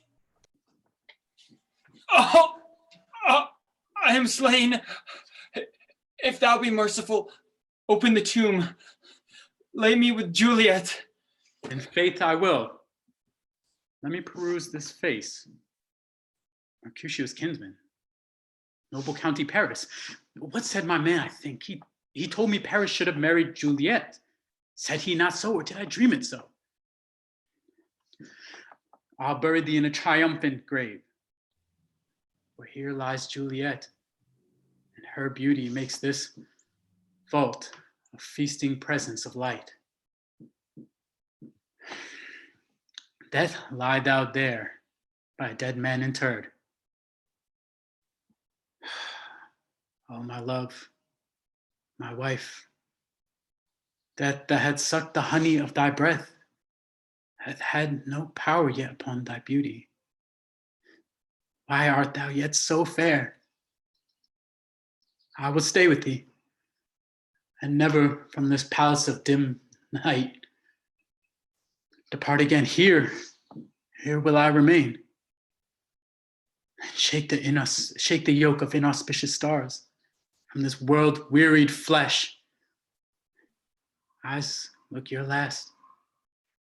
Arms, take your last embrace, and lips, oh, you, the doors of death, seal with the righteous kiss, a dateless bargain to engrossing death.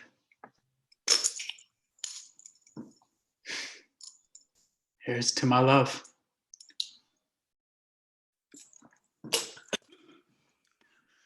A true apothecary, thy drugs are quick. Thus, with a kiss, I die. Oh, St. Francis be my speed. How oft tonight have my old feet stumbled at graves? What torch is yond that vainly lends his light to grubs and eyeless skulls? As I discern it, burneth in the capel's monument. Romeo. Alack, what blood is this which stains the stony entrance of this sepulchre? Oh, Romeo. Oh, pale, who else? What, Paris too, and steeped in blood? Oh, what an unkind hour is guilty of this lamentable chance. Oh, the lady stirs. Oh, comfortable friar, where is my lord? I do know well where I should be, and there I am. Where is my Romeo? I hear some noise, lady, come from that nest of death, contagion, and unnatural sleep. Thy husband in thy bosom lays there dead, and Paris too.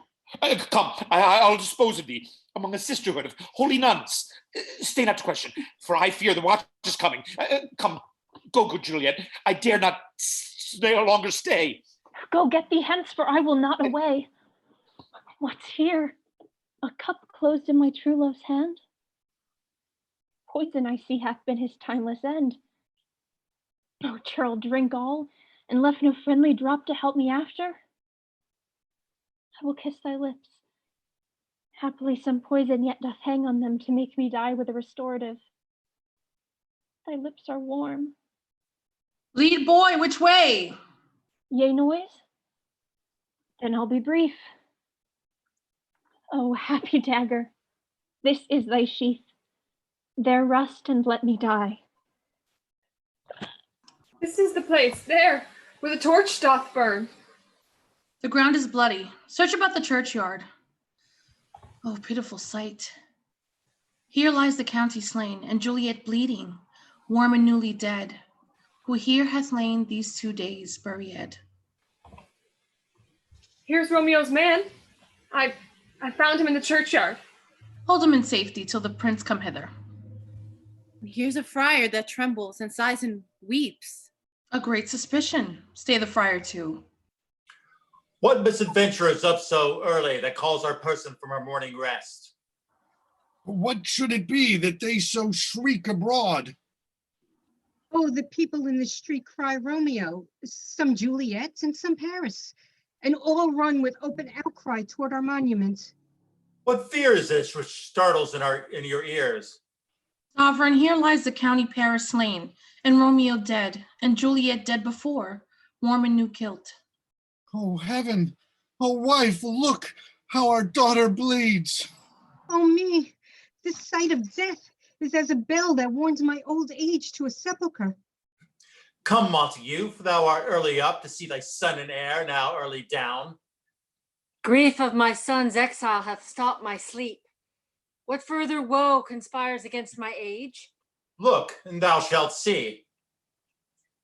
O thou untaught, what manners is in this to press before thy mother to a grave? Seal up thy mouth of outrage for a while, till we can clear these ambiguities. Bring forth the parties of suspicion. I am the greatest, able to do least. Then say at once what thou dost know in this. I will be brief, for my short date of breath. Romeo, there dead, was husband to that Juliet, and she, there dead, that's Romeo's faithful wife. I married them, and their stolen marriage day was Tybalt's doomsday, whose untimely death banished the new-made bridegroom from this city. You, to remove that siege of grief from her, betrothed and would have married her perforce to County Paris. Then I gave her a sleeping potion, which so took effect, as I intended, for it wrought on her the form of death. Then all alone came I to her kindred's vaults, but when I came here, untimely lay the noble Paris and true Romeo dead. Where's Romeo's man? What has he say to this?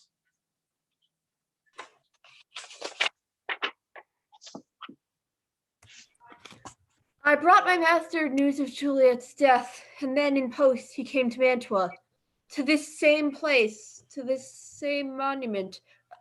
This letter he early bid me give his mother. Give me the letter, I will look on it. Where's the county's page that raised the watch? Sirrah, what made your master in this place? He came with flowers to strew his lady's grave. And anon comes one with light to ope the tomb, and by my master drew on him, and then I ran away to call the watch. This letter doth make good the prior's words. Where be these enemies, Capulet, Mountague? See what a scourge is laid upon your hate, that heaven finds means to kill your joys with love, and I for winking at your discords too, for whisking at your discords too, have lost a brace of kinsmen. All are punished. Sister Mountague, give me thy hand. This is my daughter's jointure, for no more can I demand. But I can give thee more, for I will raise her a statue in pure gold, that whiles Verona by that name is known, there shall no figure at that rate be set as that of true and faithful Juliet. As rich shall Romeo by his lady lie, poor sacrifices of our enmity. A glooming peace this morning with it brings. The sun for sorrow will not show his head. Go hence to have more talk of these sad things. Some shall be pardoned and some punished. For never was a story of more woe than this of Juliet and her Romeo.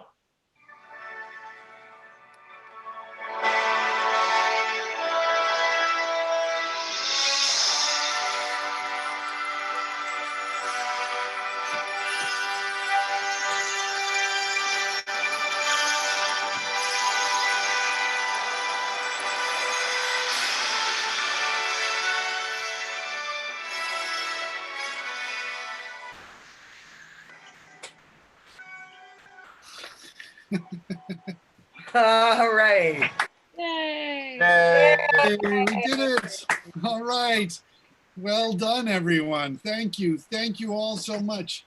Attendees, those of you who watch it, thank you so much for watching. And as we've said, I mean, if you can give a donation to interactproductions.org, there's a donation link there. And thank you so much. And hopefully we will get a chance to do it together in real life when we can do these things again. But thank you all so much. Excellent work, everybody.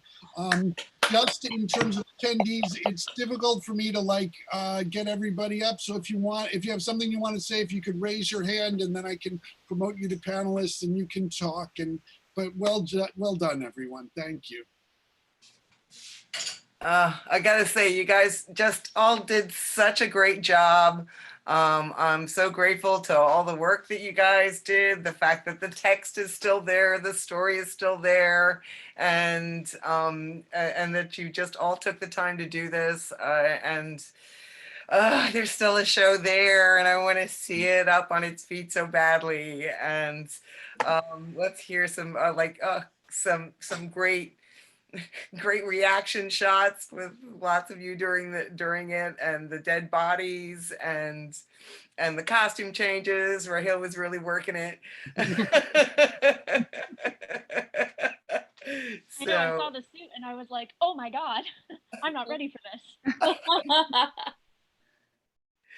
Yeah, he kind of bumped it up. He took us up the next level. I mean, we all know I'm super extra, so. But I'm just, it Dude, was. went outside. That's like more effort than 90% of us would go to. Insert coronavirus going outside joke here. It was really, it was really wonderful, but guys, I'm just, I saw so many wonderful moments, and man, Marla, that your favorite monologue, that Paris book monologue was like, oh my God, it was just so awesome. And each one of you had just such wonderful, great moments. And it was just really, God, like Henrick was like, boy, and right, it was like, oh, it was so great. And the Queen Mab speech, and oh my God, and everybody. I wish I could just tell you all individually how it just is really great to see. So all I have to say is that was great. Oh, girl. That's my kid. That's Anton. Hi, Anton. Hello. Hi. Thank you guys. It was a fantastic evening. We were watching it, the whole family. It was good. Thank you, Anya. Thank you so No, much. More than good. Great. Thank you. Brains are well. Welcome. And also the dying acting, like the dead acting, like seriously, you all, Juliet, you look completely still. Oh, thank God. I'm sorry about that. Oh, like you look still like a rock. I wasn't holding my breath, but it was close. I'm glad it It was paid off. fantastic. Thank But you so much. moved your head once, All right. but I not did, yeah. criticism. Yeah, my neck was really It was killing me at one point. Mute. Well, good job for all of you. Thank you. Thank you very much. Thanks, buddy. Welcome. Oh, wow. So this is just so awesome. I feel like I wish we could have a cast party. I know. We will. One day. We'll get there. We'll get there. Downstairs and have a drink. We will get there. I think you guys were great. Thank you. This was it's our first foray into this, and I thought you guys killed it. And Maren, great direction. Paul, thank you for all the technical stuff that you're doing. It's wonderful, and I'm very proud of this. I hope that you guys are too. Are you guys going to be doing it again? On its feet, live, in real persons. Yes. And the minute we're allowed to be out and together and to have dates in a space, yeah, this is going to be up on its feet. I can't wait to see it live. Thank you so much. Thank you. I have a shameless plug to make. I'm putting together a Zoom play reading that's going to be going up on this Friday at 7:30 through ATC Studios. It's a play that's written by Paul's father, Robert Sugar. So it's a full-length play with 4 actors, and ATC has been doing regular Friday evening events, and so we're going to be doing this play reading called Almost Family by Robert Sugarman. So you can go to ATC Studios Facebook page or atcstudios.org and get info about that for this Friday, 7:30. Think you could put that on our group a link? I will do. Thank you. I'll put a link up there. So memory. Also along the I'll be same thing, interACT has more things coming up. We have a reading of You Go Goddess, which was an original play we did for the Dramatists Guild Festival in the city last year. We're going to do a Zoom reading of that. It is written by Tommy Jamerson, who you may or may not know. He's a wonderful playwright. He also wrote House on Haunted Hill that we did in October.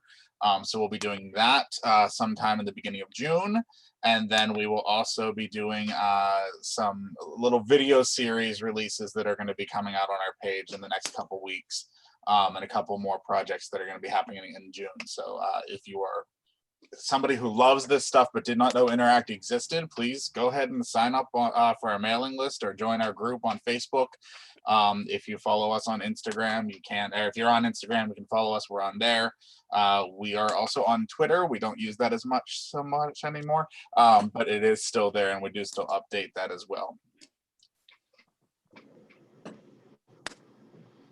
Yes, thank you all so much. This was really terrific. It was great getting together and doing this. I mean, for those of you who are all for the last 2 weeks in this one, it's really great, and it's yeah. I mean, especially with the way that you can play around with things. I mean, because Zoom isn't like being actually with each other in the same physical space, but it is still live happening at the same time. So I really commend all of you for that. Also, just to let you know, I think I tried to sort of get it to go through Facebook Live, but for some reason through Zoom, even though it's supposed to be able to go to Facebook, I couldn't get it through Facebook. So I did it through YouTube. So there is a YouTube recording of this that you can let people know about. I've set up a channel under YouTube for the Instant Shakespeare Company, which is this other thing I'm involved with, where we do readings of all of Shakespeare's plays annually, and we've been putting our the readings of those up there, and so it'll be there, so you can let people know about that. And also, yeah, definitely, I should be posting soon an updated sort of schedule with Instant Shakespeare, and I hope that you guys can participate in more of the readings. I know Charles has participated in one, and I hope you guys can do more of them. So thank you all very much. Terrific job. Thank you all for doing this. Thank you. Thank you guys so much. Thank you guys for bringing this together and everything. Yeah. Stay It's well, good stay to be back. You. Bye, guys. You. Bye, guys. Love you guys. Bye, all. Next time. Bye. Parting is such sweet sorrow. Stay safe, everyone. Stay safe.